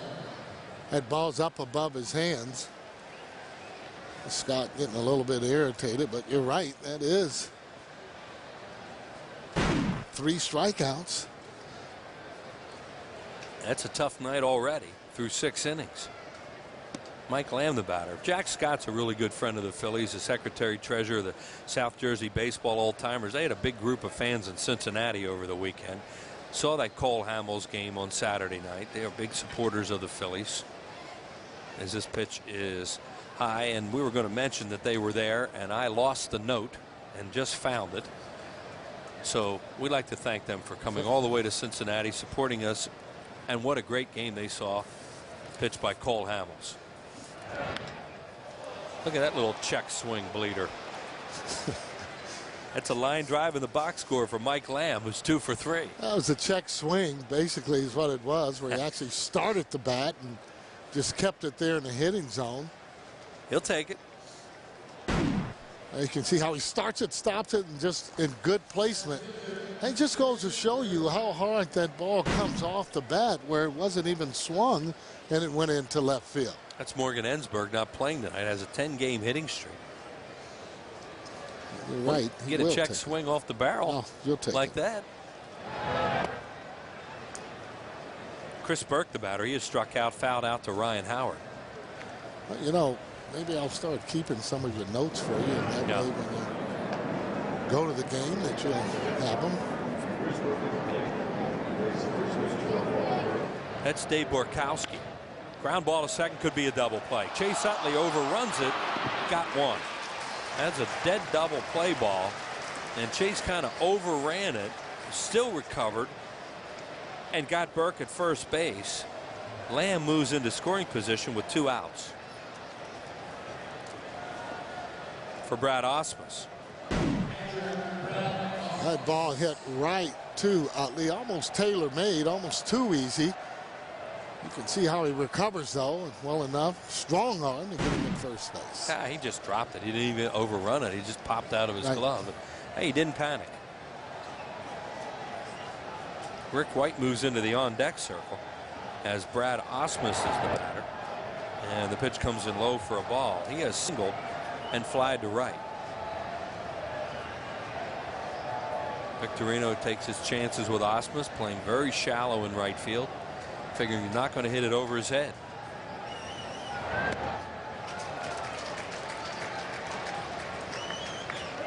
One and 1. There's Shane. He is really exciting in that outfield. Yeah, he can throw. Good defensive player. And the good thing, I mean, when he throws, he keeps those balls right low enough where they can cut them off, or you throw them out. Phillies are getting Ryan Madsen up in the bullpen, their first bullpen activity tonight, as you see the big right-hander. Adam Eaton now at 93 pitches. And Borkowski continues to throw for Houston.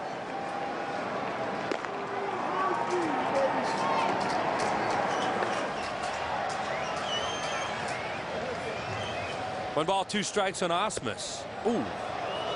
tried to come inside. Ausmus really tries to take that ball away or fight it off in the inside part of the plate. Close, 2-2. There's the line right now on Eaton with 94 pitches.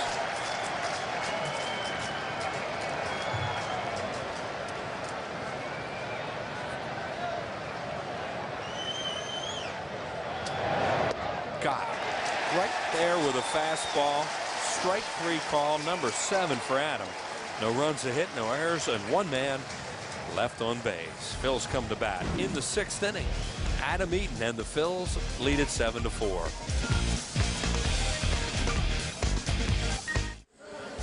Phillies baseball is brought to you by your quality Ford dealers, by Thomas Jefferson University Hospital. Call 1-800-JEFF-NOW. By Southwest Airlines, taking low fares farther.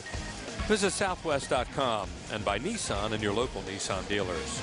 Part of the order for the Phils coming up here in the 6th inning to face their former teammate Rick White on the night the Phillies joined Major League Baseball in honoring Jackie Robinson 60 years ago. Jackie Robinson broke into Major League Baseball on April the 15th. In fact, on this night, on April the 23rd, 60 years ago, the Dodgers were playing the Phillies. It'll be Chase Utley, Ryan Howard, and Pat Burrell.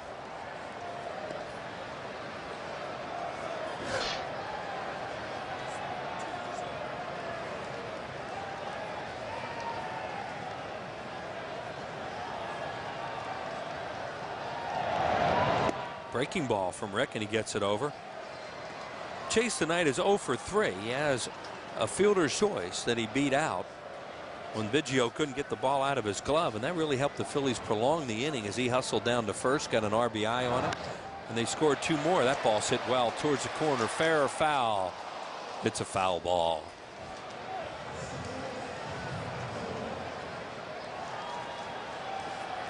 He also got an RBI on that, hustling. And Shane Victorino props going in and taking the shortstop out of the play. It's his 11th run batted into the year. All those help over the course of the season. You get enough of those, and the team is better off, and obviously you are. Chase Utley, a hard ground ball, but right at Biggio on one hop, and Craig throws him out, 1 away. And that'll bring up Ryan Howard, 1 for 3 tonight. Here's the veteran Craig Biggio on his way to 3,000 hits. Led off the game with a home run tonight. He has 2,946 hits now. Boy, that's a lot of hits. 54 to go.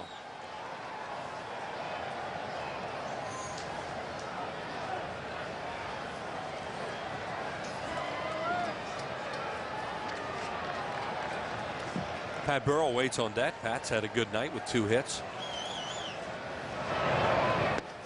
Ryan Howard a swing and a miss. The Astros do not employ the 3-man overshift on Ryan Howard that a lot of teams do. The shortstop Loretta, you see where he is, and 2 fielders on the right side. Outside, 1-1. Well, Phil Gardner does things a little differently. Speaking of Phil, there he is. Hard-nosed player when he played. Scrap iron. That's his nickname, right? Boy, the Phillies have some battles with his Pittsburgh Pirates back in the 70s. Outside, 2-1. Well,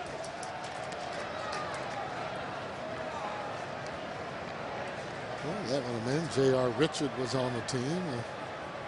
Nolan Ryan then. Was he then? Was he here then? In the 70s? Oh, sure. I know he was in the National League in 80 for sure, because the Phillies faced him in the playoffs. Well, he may have been in 79 too. I'm not sure. Oh, you're right. He was there, because I remember that playoff. J.R. Richard was in that, pitching in that playoff as well. Swing and a miss by Ryan Howard, and he strikes out for the 2nd time tonight. 2 outs.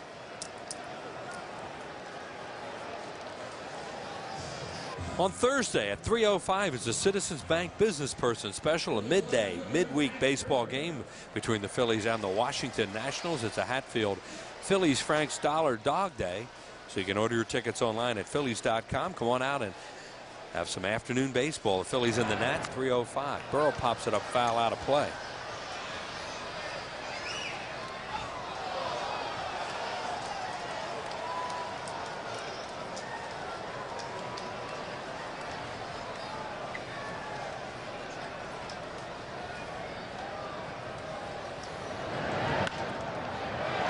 hits for Pat Burrell as he rips that ball by Berkman headed towards the corner.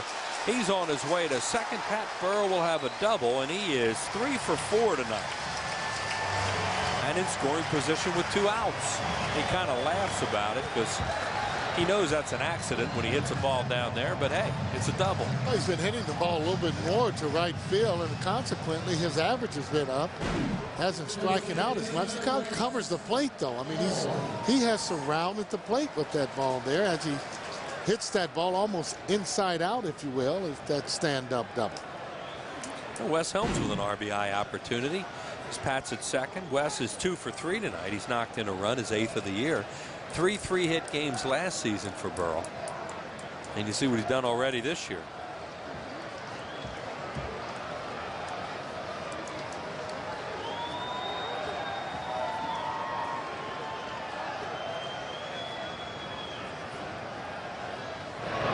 Helms takes it down and in for ball 1.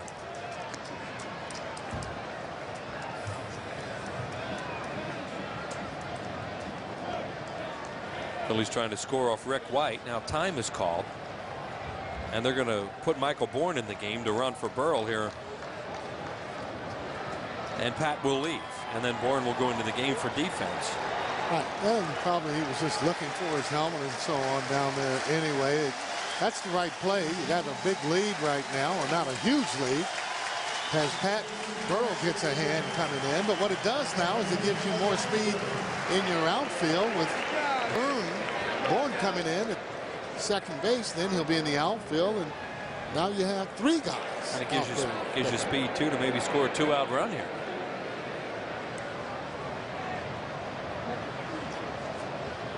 A nice hand for Pat Burrell as he leaves. Not a whole lot of booze showered on him tonight. Grounded towards third, but it's right. He missed him. He missed him. He didn't touch him. Mike Lamb did not touch Bourne. Now Phil Garner's going to say he ran out of the baseline, I guess, but he's saying he never touched him. Yeah, that's what he is saying, that he ran out of the baseline. Now he's saying, well, he knows that's the rookie umpire that have come in today. Well, can you get some help? That's exactly what he's doing. He's going over and trying to get a little help, and he was, again, out of the baseline. As he touches him, we'll be back in a moment.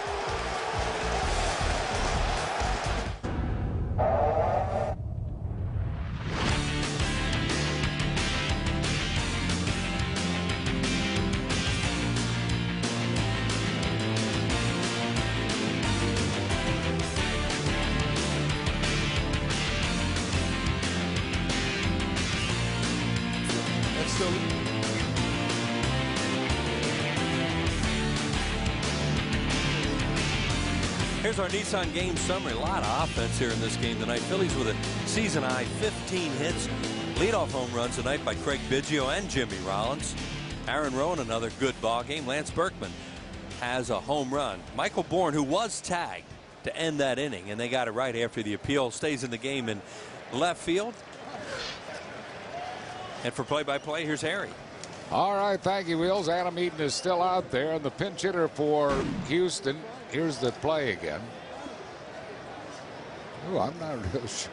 It's hard to tell on that, but you could tell. Kind of a little nonchalant tag as he's going by. See his shirt moves a little bit as he got him on the back. And number 42 is pinch hitting. Sarge, who would number 42 be? Well, everybody has that number so far tonight. This is Morgan Ensberg, actually. Morgan Ensberg. Now, that's strange.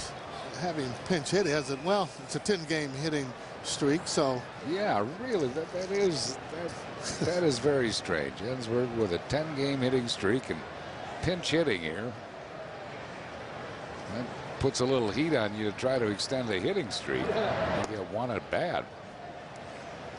You know, the other thing is Gardner doesn't particularly care or worry about any type of streaks that are going on.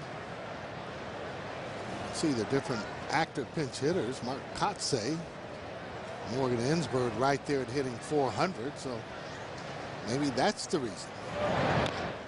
Beats a foul, 1 ball and 2 strikes. Well, Ensberg swinging at that ball, which was a foul, and then it was up in the air. He was trying to swing at it again.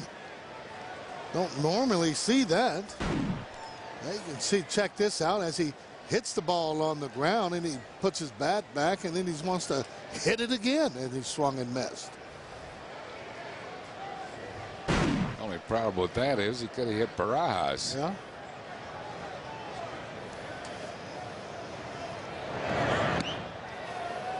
Up and in, 2 balls and 2 strikes. Next pitch thrown by Adam Eaton will be his 100th. Well, he has 100 right now. So this will, if he can get through this inning, this will be his last. Trying to get through the 7th. Just missed the outside corner. It was a full count.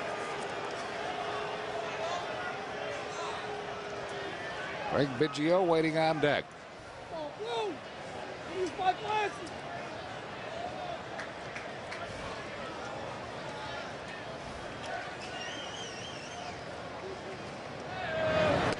Ooh. Just missing the outside corner, and Ensberg draws a leadoff walk. Now it's time for tonight's Citizens Bank Citizens 7 of the game. These lucky fans are tonight's Citizens 7.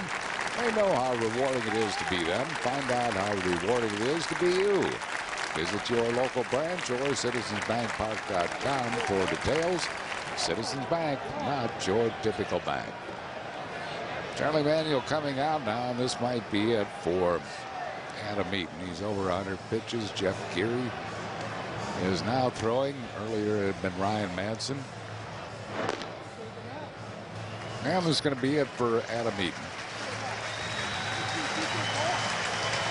So we have a pitching change for the Phils. Phillies lead at 7-4. We'll be back after these messages.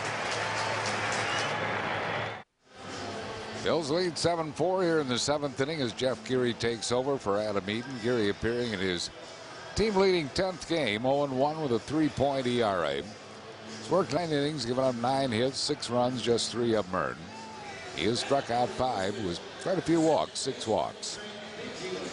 Craig Biggio will be the first one to face him.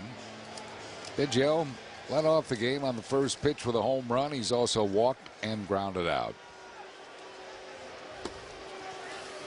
At first base, Morgan Ensberg. As Geary gets ready to work to Biggio. Biggio lifetime against Geary is 1 for 5. It was a double. Jeff has struck him out twice. Threw that one by him. 1 strike to Biggio. Almost looked like Biggio took a shot at right field there. The Phillies up the middle with their defense. He has a huge hole in the right side, and he took like a little bit of a late swing at that, trying to hit it the other way. Nice crowd for this makeup of the rain out. 32,517 paid attendance here tonight.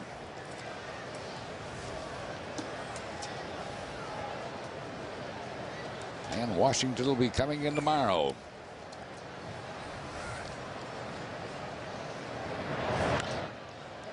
Watch the ball fouled on the right field side. Nobody's going to be able to catch up to it. Right in the first row. Good catch by a fan down there. See Ryan Howard getting better, but still has a little bit of a limp as he's running after that ball and spraining that ligament in his knee the other night in Washington.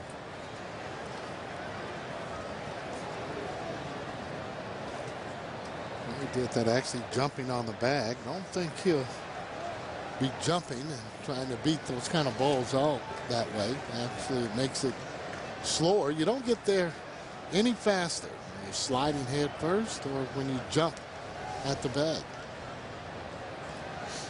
Ball and 2 strikes here to Biggio. High with it, 2-2.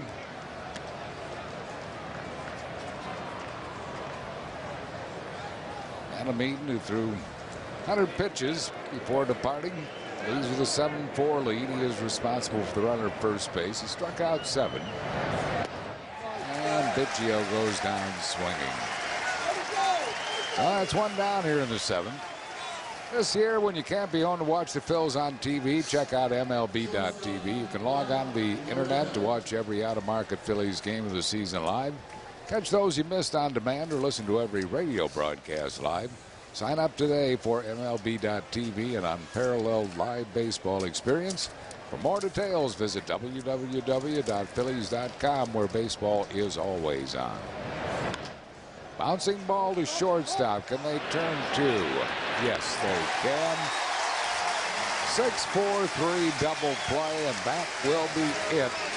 Nice job by Geary. No runs, hits, errors, and none left. We go to the bottom of the seventh. 7-4 Phils. For complete coverage of Philadelphia sports, log on to ComcastSportsNet.com. Get breaking news plus exclusive interviews. And you can even ask Daily News Live or Postgame Live a question online. Comcast Sportsnet. Nobody does Philadelphia sports better. Log on now. Our Down South Fans Trivia Quiz tonight. Who are the only two players in the 20th century to have 50 or more doubles and 50 or more stolen bases in the same season? Well, one of them's right here tonight. He's playing second base for the Houston Astros, Craig Biggio. And the other is the great Tris Speaker. Log back on to Phillies.com to find out if you're the winner of Phillies prize pack. Thanks for playing Dodge Stump the Fans. There's Biggio. He's had quite a career, homing in on 3,000 hits.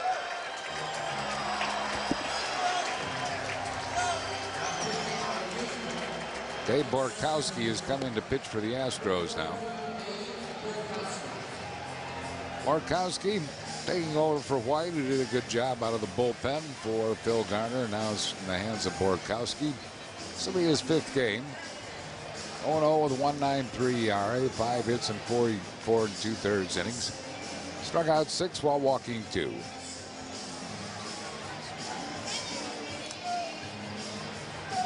Aaron Rowan will be the first one to face him with the Phillies on top by a score of 7-4. That looks like Antonio Alfonseca is beginning to loosen the Phillies bullpen.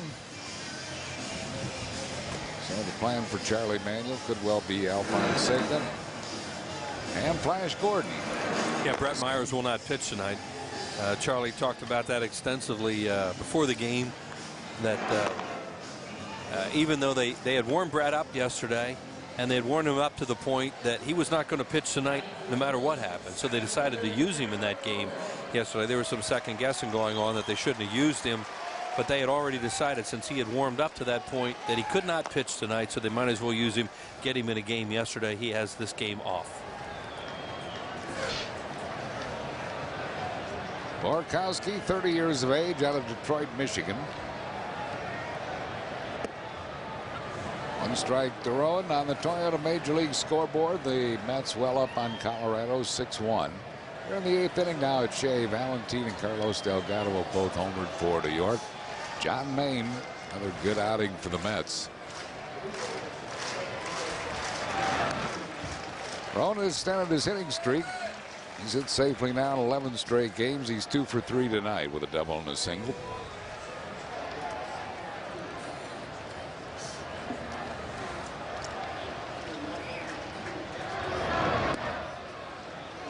One ball and 2 strikes. Astros are a team you really want to still stay after them. They have done a tremendous job coming from behind in a lot of games this year. They score runs late. Ooh. Rowan is hit by a pitch ball. You could hear Borkowski yell, "Look out," but it didn't help.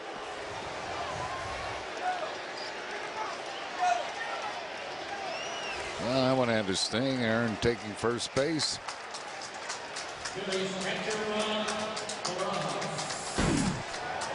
Now this is just a fastball that gets away from him. See where it hit him. Just trying to make sure that ball is in. And it's one of those situations you know that the guy didn't hit you on purpose, but nevertheless it still smarts. There's Rod Barajas. He has fouled out, walked, and singled. Greg Dobbs has moved into the on-deck circle. See a pinch hit for Jeff Geary. So we'll see if Barajas is bunting, trying to get an extra run, if he's swinging away. Astros don't think so.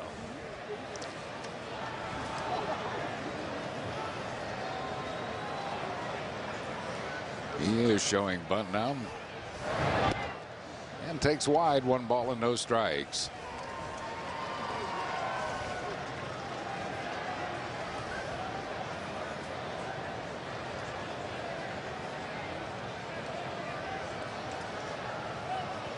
Now Lamb, of course, will move up on the grass. He was back pretty far when that first pitch was thrown. Then he saw him shorten up and he came charge again. Now that's going to get him in and he'll stay there.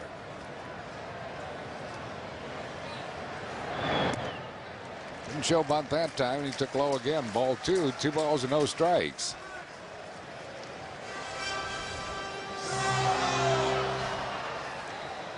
Looking down at third base coach Steve Smith. That's what you like as a hitter when they take that bunt sign off. It's just 2-0 count. This is a running situation that you like.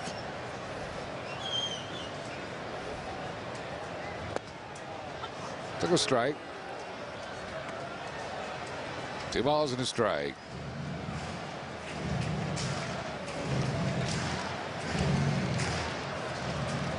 Same thing. Barajas in the driver's seat. 2-1. 2-0, you can become a little more selective. 2-1, you can look for your pitch, fastball. You want to try and drive the ball.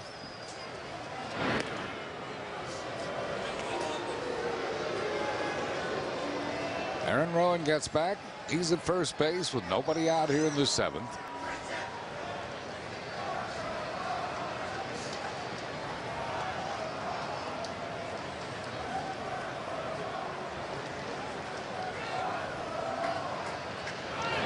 Goes on a hit and run that's fouled straight back. 2 balls and 2 strikes.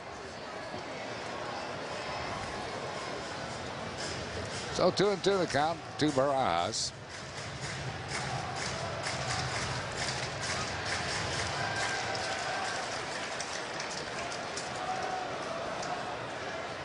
See Phil Garner, he runs the running game from their dugout, and you see him giving the signs there to Osmus on whether they want to throw over or not. Full count. Well, Charlie Manuel has a decision to make right now. Nobody out on whether you want to start the runner or not. Barajas, it's whether or not you trust him not to swing through a pitch here. Rowan with good speed. I would think this would be a running count no matter what. 3-2 here, especially when you're winning. He does not go, and probably a wise decision because Barajas goes down swinging. So that's 1 down. That'll bring on the pinch hitter Greg Dobbs. Dobbs coming out to bat for Jeff Geary.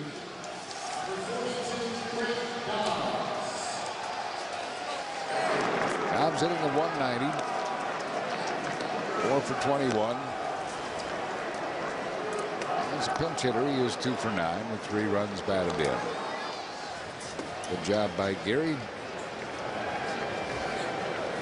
Gary's 2 batters and got 3 outs. Strike out and a double play. He's had some pretty good outings here as of late. You know, getting those runners over and throwing first pitch strikes, making pitches, getting double plays.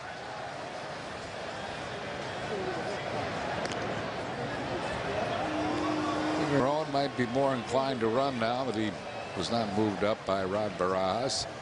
Yeah, exactly. He might run, or they might want him to stay there and leave the hole open with 1 out for the left-handed hitter, depending. Rowan's attempted 2 steals, both successfully.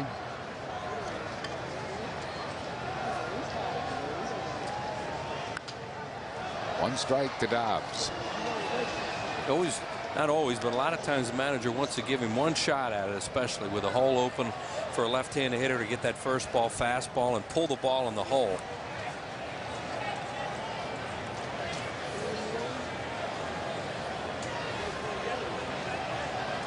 Waiting on deck is J-Roll, who is a double away from the cycle.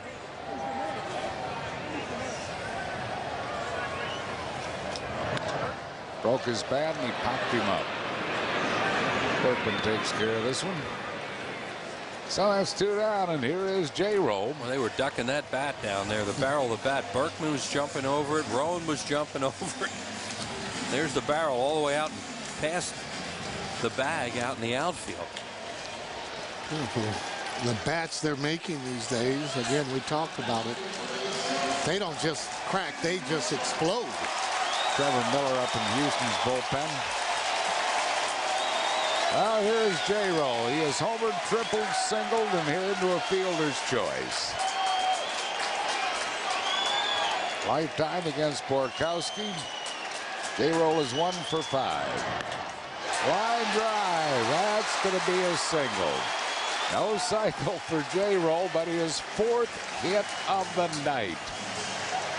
4 for 5 is Jimmy Rollins, and the Phillies have 2 men on base with 2 outs for Shane Victorino. I think he wasn't aware of that. You see his reaction right there. It's like, man, I hit it good, but I hit it right at him. Oh, he did. Just didn't get that ball up, but that's good. That's just good hitting by J-Roll. Line drive after line drive. He set the stage right away in the 1st inning with a homer.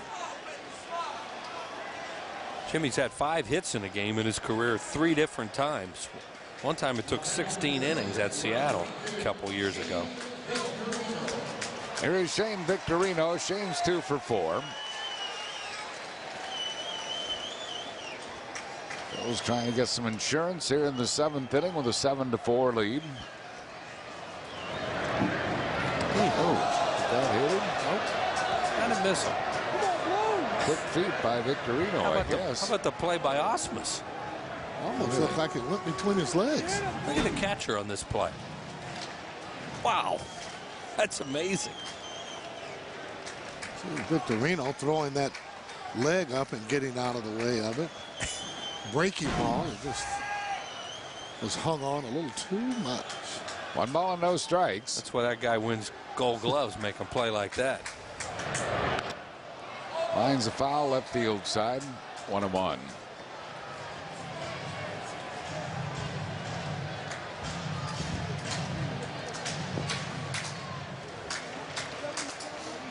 Throwing at second, J-Roll at first. 2 down here in the 7th inning.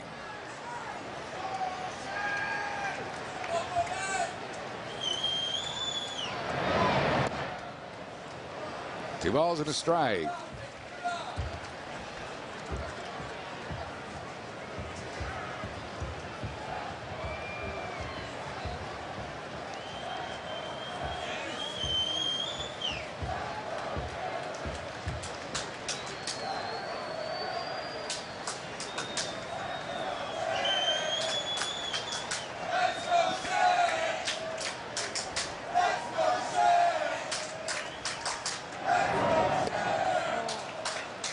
To the count to Shane Victorino. Nationals coming in tomorrow night. Jamie Moyer goes for the Phils. Jason Bergman for Washington. Wednesday night will be John Lieber against John Patterson. Thursday, don't forget, is a Citizens Bank Business Person Special at 3:05. Cole Hamels coming off his 15 strikeout game against Sean Hill. 2-2 it holds to Shane Victorino.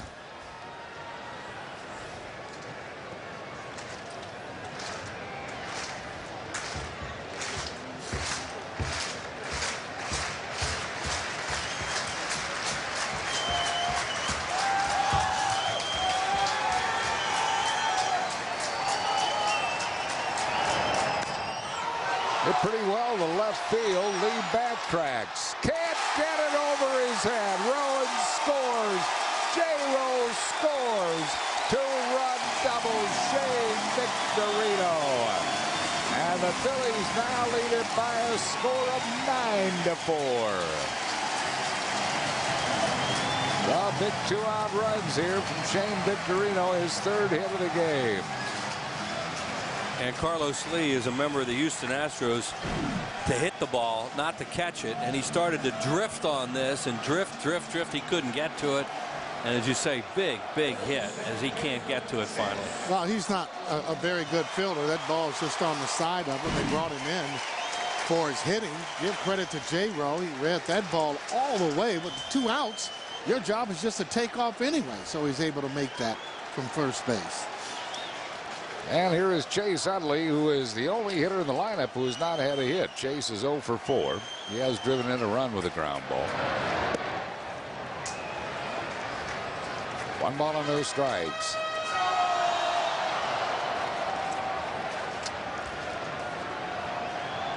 Phillies have banged out 17 hits on the night. Jimmy Rollins has scored 4 runs. His career high is 5 in a game. J-Roll now with 19 runs scored for the season. Well, he has 9 multi-hit games now. Coming off a tough road trip, but his number's really good in this ballpark, and he picked it right up again tonight. Came into the game hitting .407 at Citizens Bank Park, and that'll go up higher with his 4 for 5 tonight. 2 balls and a strike. I believe this team could have 17 hits, and Chase Utley doesn't have one of them. Really? Well, usually someone doesn't get the invitation to the party for whatever reason that it is. You hit the balls hard, yours are right at them, and all they're doing is hitting balls in the holes. Ryan Madsen now is going to throw in the Phillies bullpen. Drops it down the left field foul line. It's a foul ball. 2 balls and 2 strikes to Chase Utley. That's what they did in the game yesterday at Cincinnati. Got some runs late and opened it up a little bit and gave themselves some breathing room, something they certainly were not able to do early in the season. Well, still early, but very early in the season.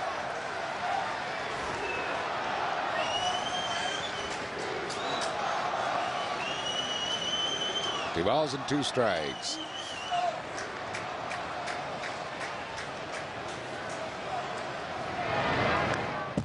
And a cut, fouled it straight back. Still 2-2.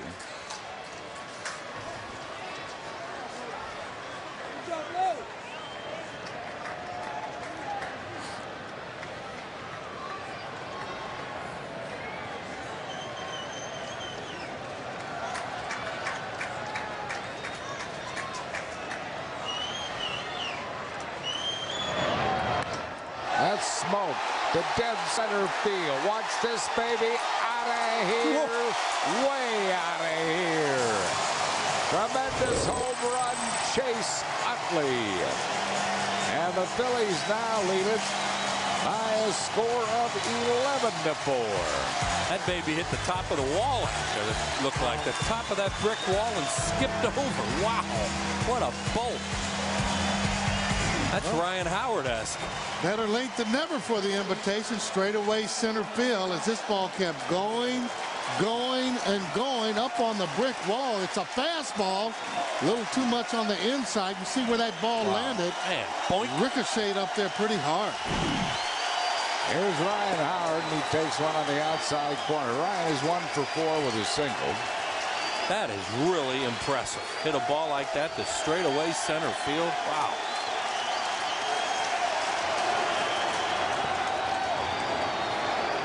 Ryan Howard cleared that baby last year off Sergio Mitre of Florida. Look, there it is, that brick wall in dead center, and he hit right on the top of it and over it.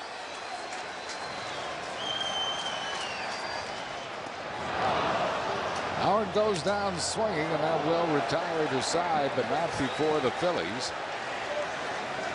put 4 on the board. They do so on 3 hits, including Utley's tape measure homer. Going to the 8th, it's 11-4 Phils.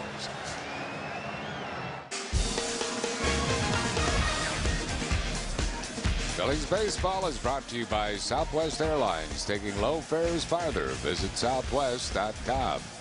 By Rico, move your ideas forward with Rico dependability. By your local Chevy dealer, shop and compare at ChevyShowcase.com. And by refreshingly smooth Bud Light, always worth it. Ryan Madsen will be the Phillies' new pitcher coming on here in the 8th inning. Chase Utley with a tape measure home run, giving the Phillies an 11-4 lead. Madsen appearing in his 8th game, 0-2 with a 5.06 ERA. 10 2/3 innings, 11 hits, 6 runs. He has struck out 9 while walking 4.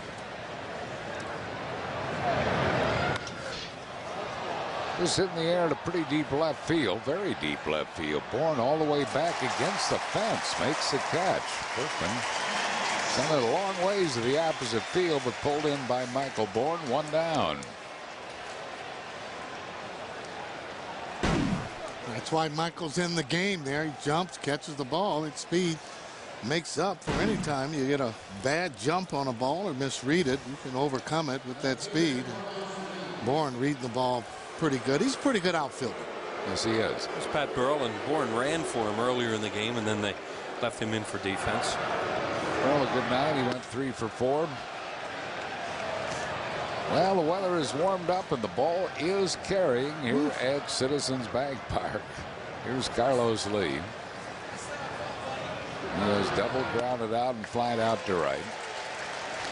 One of those nights without a lot of wind, and it's really jumping. Especially off the Phillies bats. 18 hits for the Phils. That's in the air to right field. Victorino has it lined up. And that's 2 down. Time now for our Rico defensive play of the game. Back in the second inning. Nice play by Lance Berkman, the first baseman. Very athletic play. Running it down the first base line over the shoulder. Catches that fly ball off the bat of Rod Barajas. Move your ideas forward with Rico dependability. Here's Luke Scott. I'm glad to see Eden out of the game. Eden has struck him out all 3 times that he's been up. Grounded sharply up the middle. Off down by Utley. It'll be a base hit for Scott. So Scott, a 2-out base runner for Mike Lamb. Lamb is singled, struck out, and singled.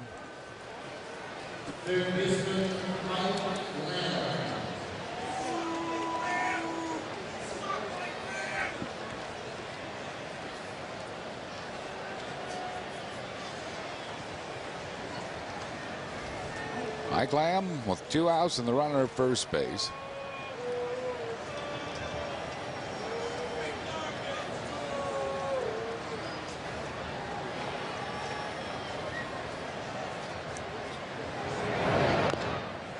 Beats a foul.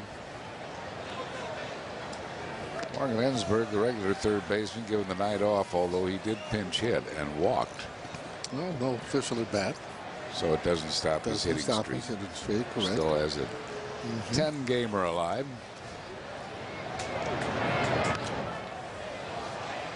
Now balls and 2 strikes now to Lamb. A few ways for that to happen. Other ways, a sac fly. Hit by a pitch. Oh, with 10 games, I'm sure Gardner is feeling that's no big deal, hitting in 10 straight games. No.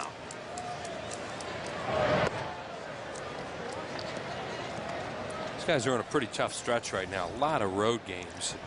You know, they went home for 2 after they were here in Philadelphia, and then they went right back on the road again. They'll be going from here to Pittsburgh. 2 balls and 2 strikes.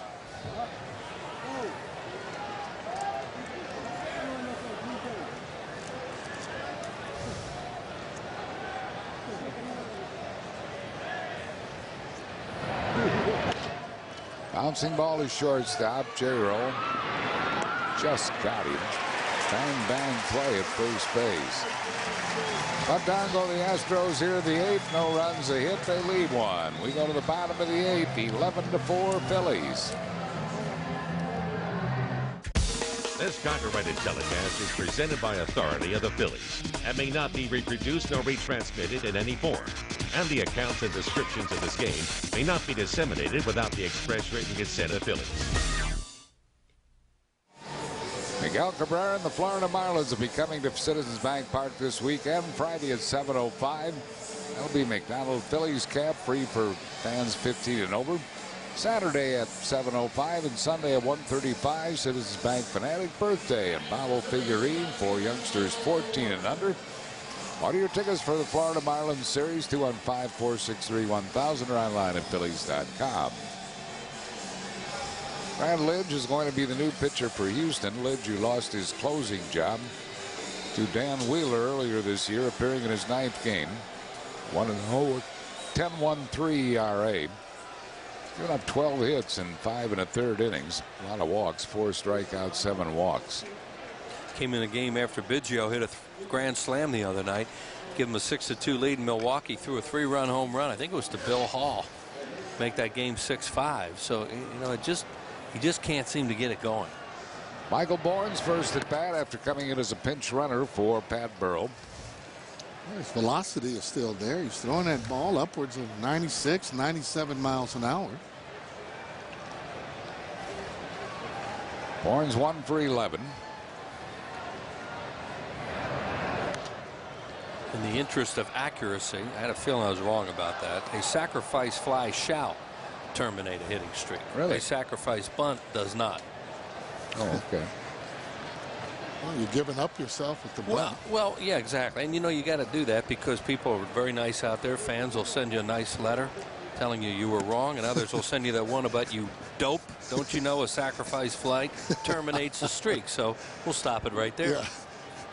2 balls and a strike here to Michael Bourne. Save your stamps. Get both of them.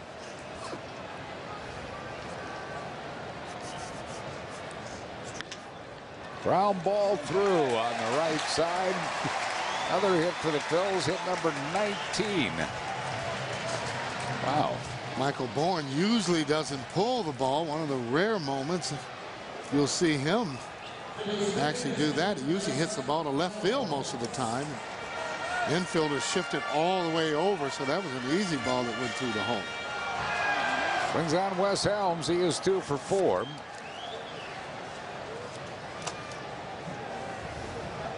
Phillies are going to get Francisco Rosario up in the bullpen. Big lead right now. Good chance to get him into a game without any pressure. Pitch an inning.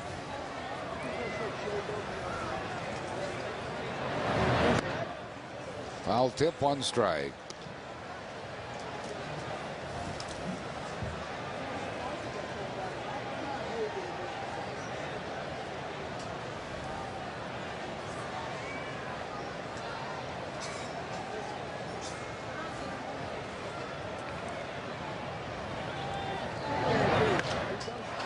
Fly ball into left field, not deep. A long run, Lee. It's a fair ball. Oh, man. It's a ground rule double. The 3rd hit for Worth and the 20th hit for the Phillies in this game. Hey, hit him hard, hit him soft. They're all falling in. That's why Mark Loretta, the shortstop, he went out so far. He knew when the ball was hit, Carlos Lee wasn't going to get to it. You can see him slowing up. Again, they got him in for the offense, not the defense. Usually you would dive, and he's way too big to be diving and the score being out of hand. He's not going to do that as you take a look at Bill Garner shaking his head. Well, big guys got to play back deep. They can't get the balls that are in shallow. No, he's going to dive 11-4.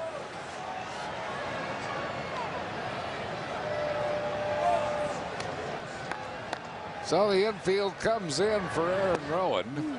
Rowan is 2 for 3. He's been hit by a pitch. Fielders really love this. You have to play the infield in when you're down by 7.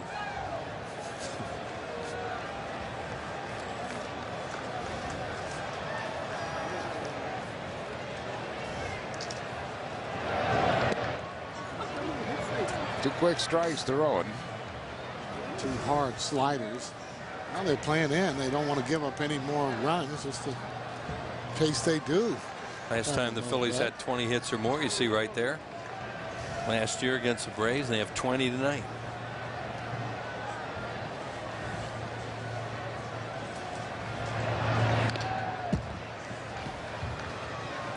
What Charlie said in that meeting the other night, really the crux of it was to sit everybody down and say, hey, relax. You guys are grinding those bats into sawdust. Try and have a little bit of fun, relax a little bit. You know, whether that helped, who knows. But the last 3 games, they're getting a lot more hits and a lot more clutch hits.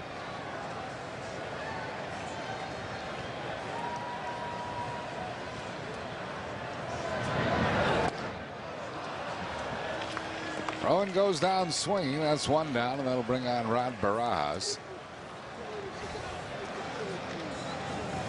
Barajas is 1 for 3. Boy, Lidge can still throw one of those sliders like that, and they're just unhittable. It's just, you know, it's amazing why you he's not throwing the ball better. Again, ever since Pujols took him deep in the playoff, it seems that he hasn't been the same since. And over a year ago.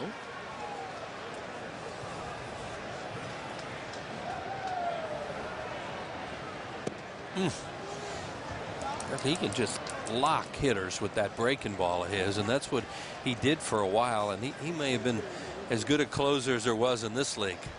Up bedtime. That'll tell you what happens later.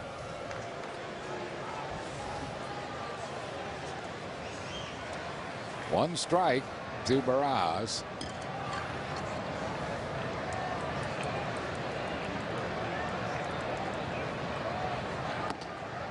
Did he chase?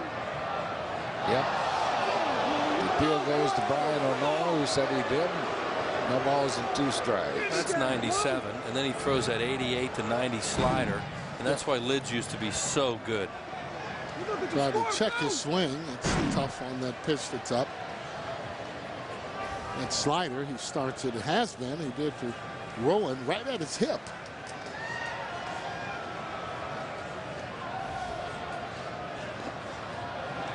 A good block by Osmus, who's been in the dirt a lot tonight. 1 ball and 2 strikes.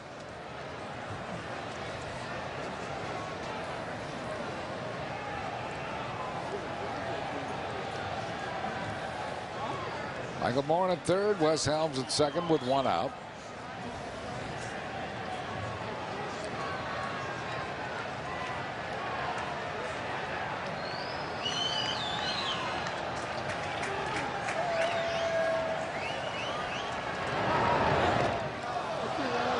Chase the breaking ball, bounced up there, and Osmus throws him out.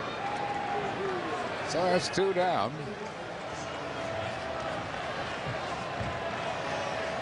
And we'll get a pinch hitter for Ryan Madsen. Jason Worth. So Worth coming out.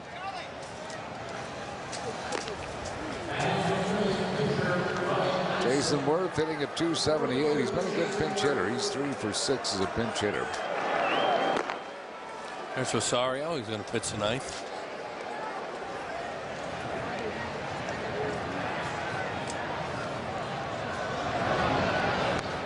Foul back. That's the only thing about this at bat is Worth could give J-Roll 1 more chance to hit a double.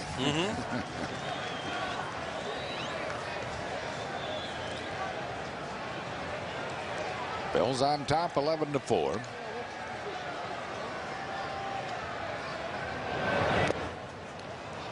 Well, he's in the hole 0-2. And after giving up single double, Lidge has got a shot here at striking out the side.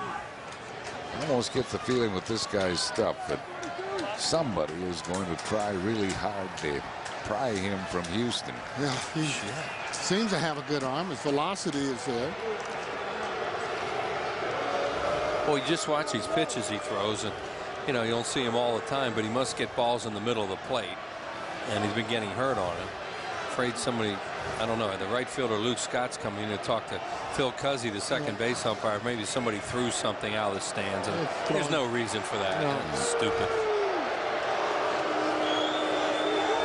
Well, what they'll do is go and they'll put one of the security guards out there in the top, or not the top. I actually don't know where it's coming from on the right field side.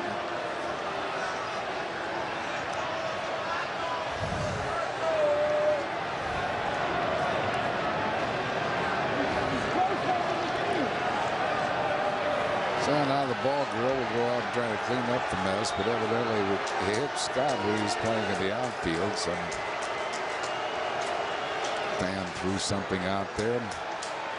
You just don't do when you come to the ballpark. Enjoy the ball game, enjoy all the amenities, but do not throw things on the field. Terry Crawford talking to one of the Phillies security people down the right field line. Just shaking his head.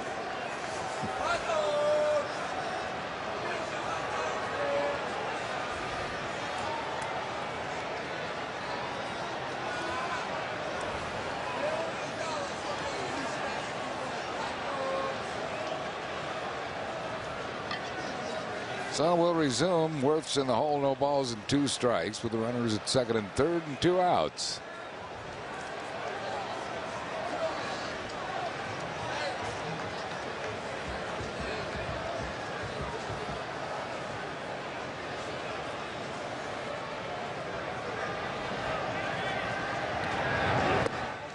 Blew him away. So he ends up striking out the side after giving up single double. And we move to the ninth. Phillies on top 11-4. After the game, join Leslie Goodell and Mitch Williams for a complete game breakdown plus exclusive player reactions and the skipper's press conference on Sloan Toyota presents Phillies postgame live right here on Comcast Sportsnet. Francisco Rosario, the 26-year-old right-hander, was picked up from the Toronto Blue Jays this spring, making his 4th appearance. He's 0-1 with a 7.71 ERA. He's pitched just 2 1/3 innings, 3 hits. Rosario has given up a couple of runs, 1 strikeout and 1 walk. So the Phils well on their way to their 3rd straight win and will be hosting the Washington Nationals tomorrow night.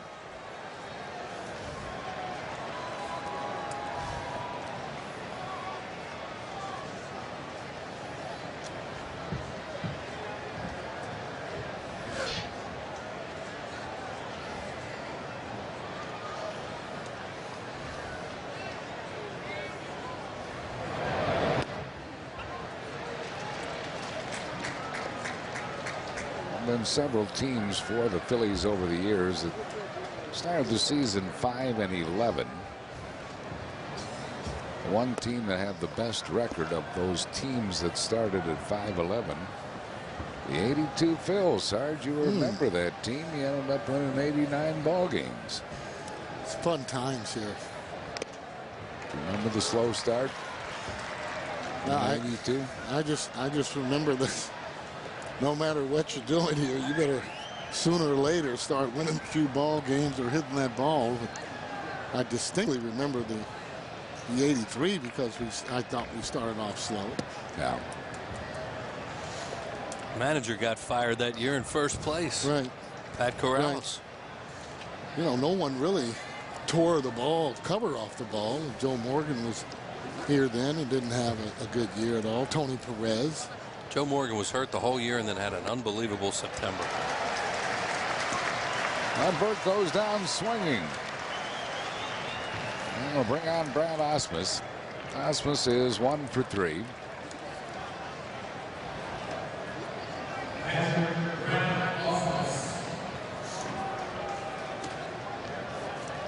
He's at 42 in the on-deck circle. That would be Orlando Palmeiro. Oh, okay. I'm sorry.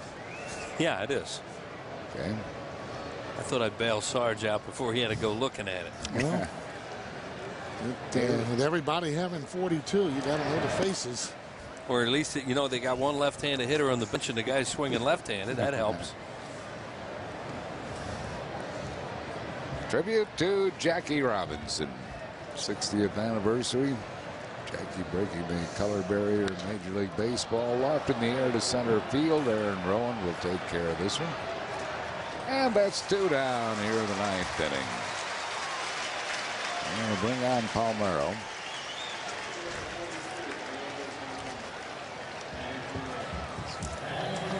Palmeiro.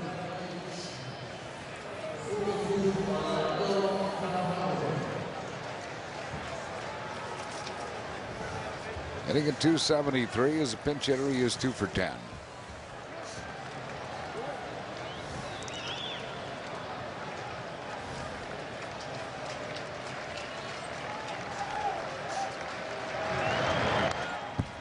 Fouls it straight back. Astros 9-2 lifetime here in this ballpark.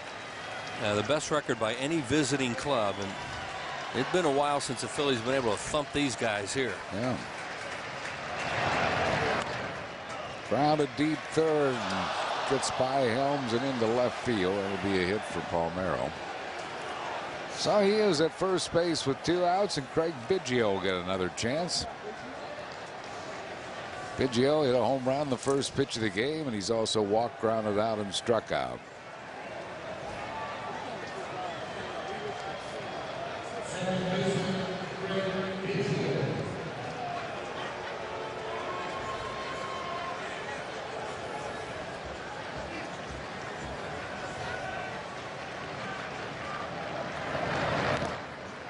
One strike to Biggio.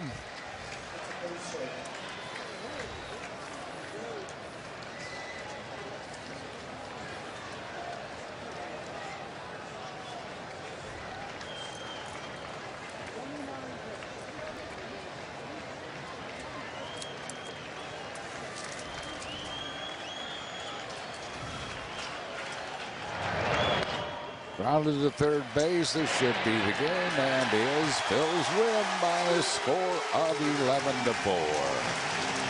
So the Phillies made it 3 in a row with a resounding win over the Houston Astros tonight. The makeup game, our Chevrolet player of the game, Jimmy Rollins. J-Roll, a 4 for 5 night, including his 7th home run of the year. So the Phillies winning it by a score of 11-4. Now for a look at what's coming up here on Comcast Sportsnet. Let's go back to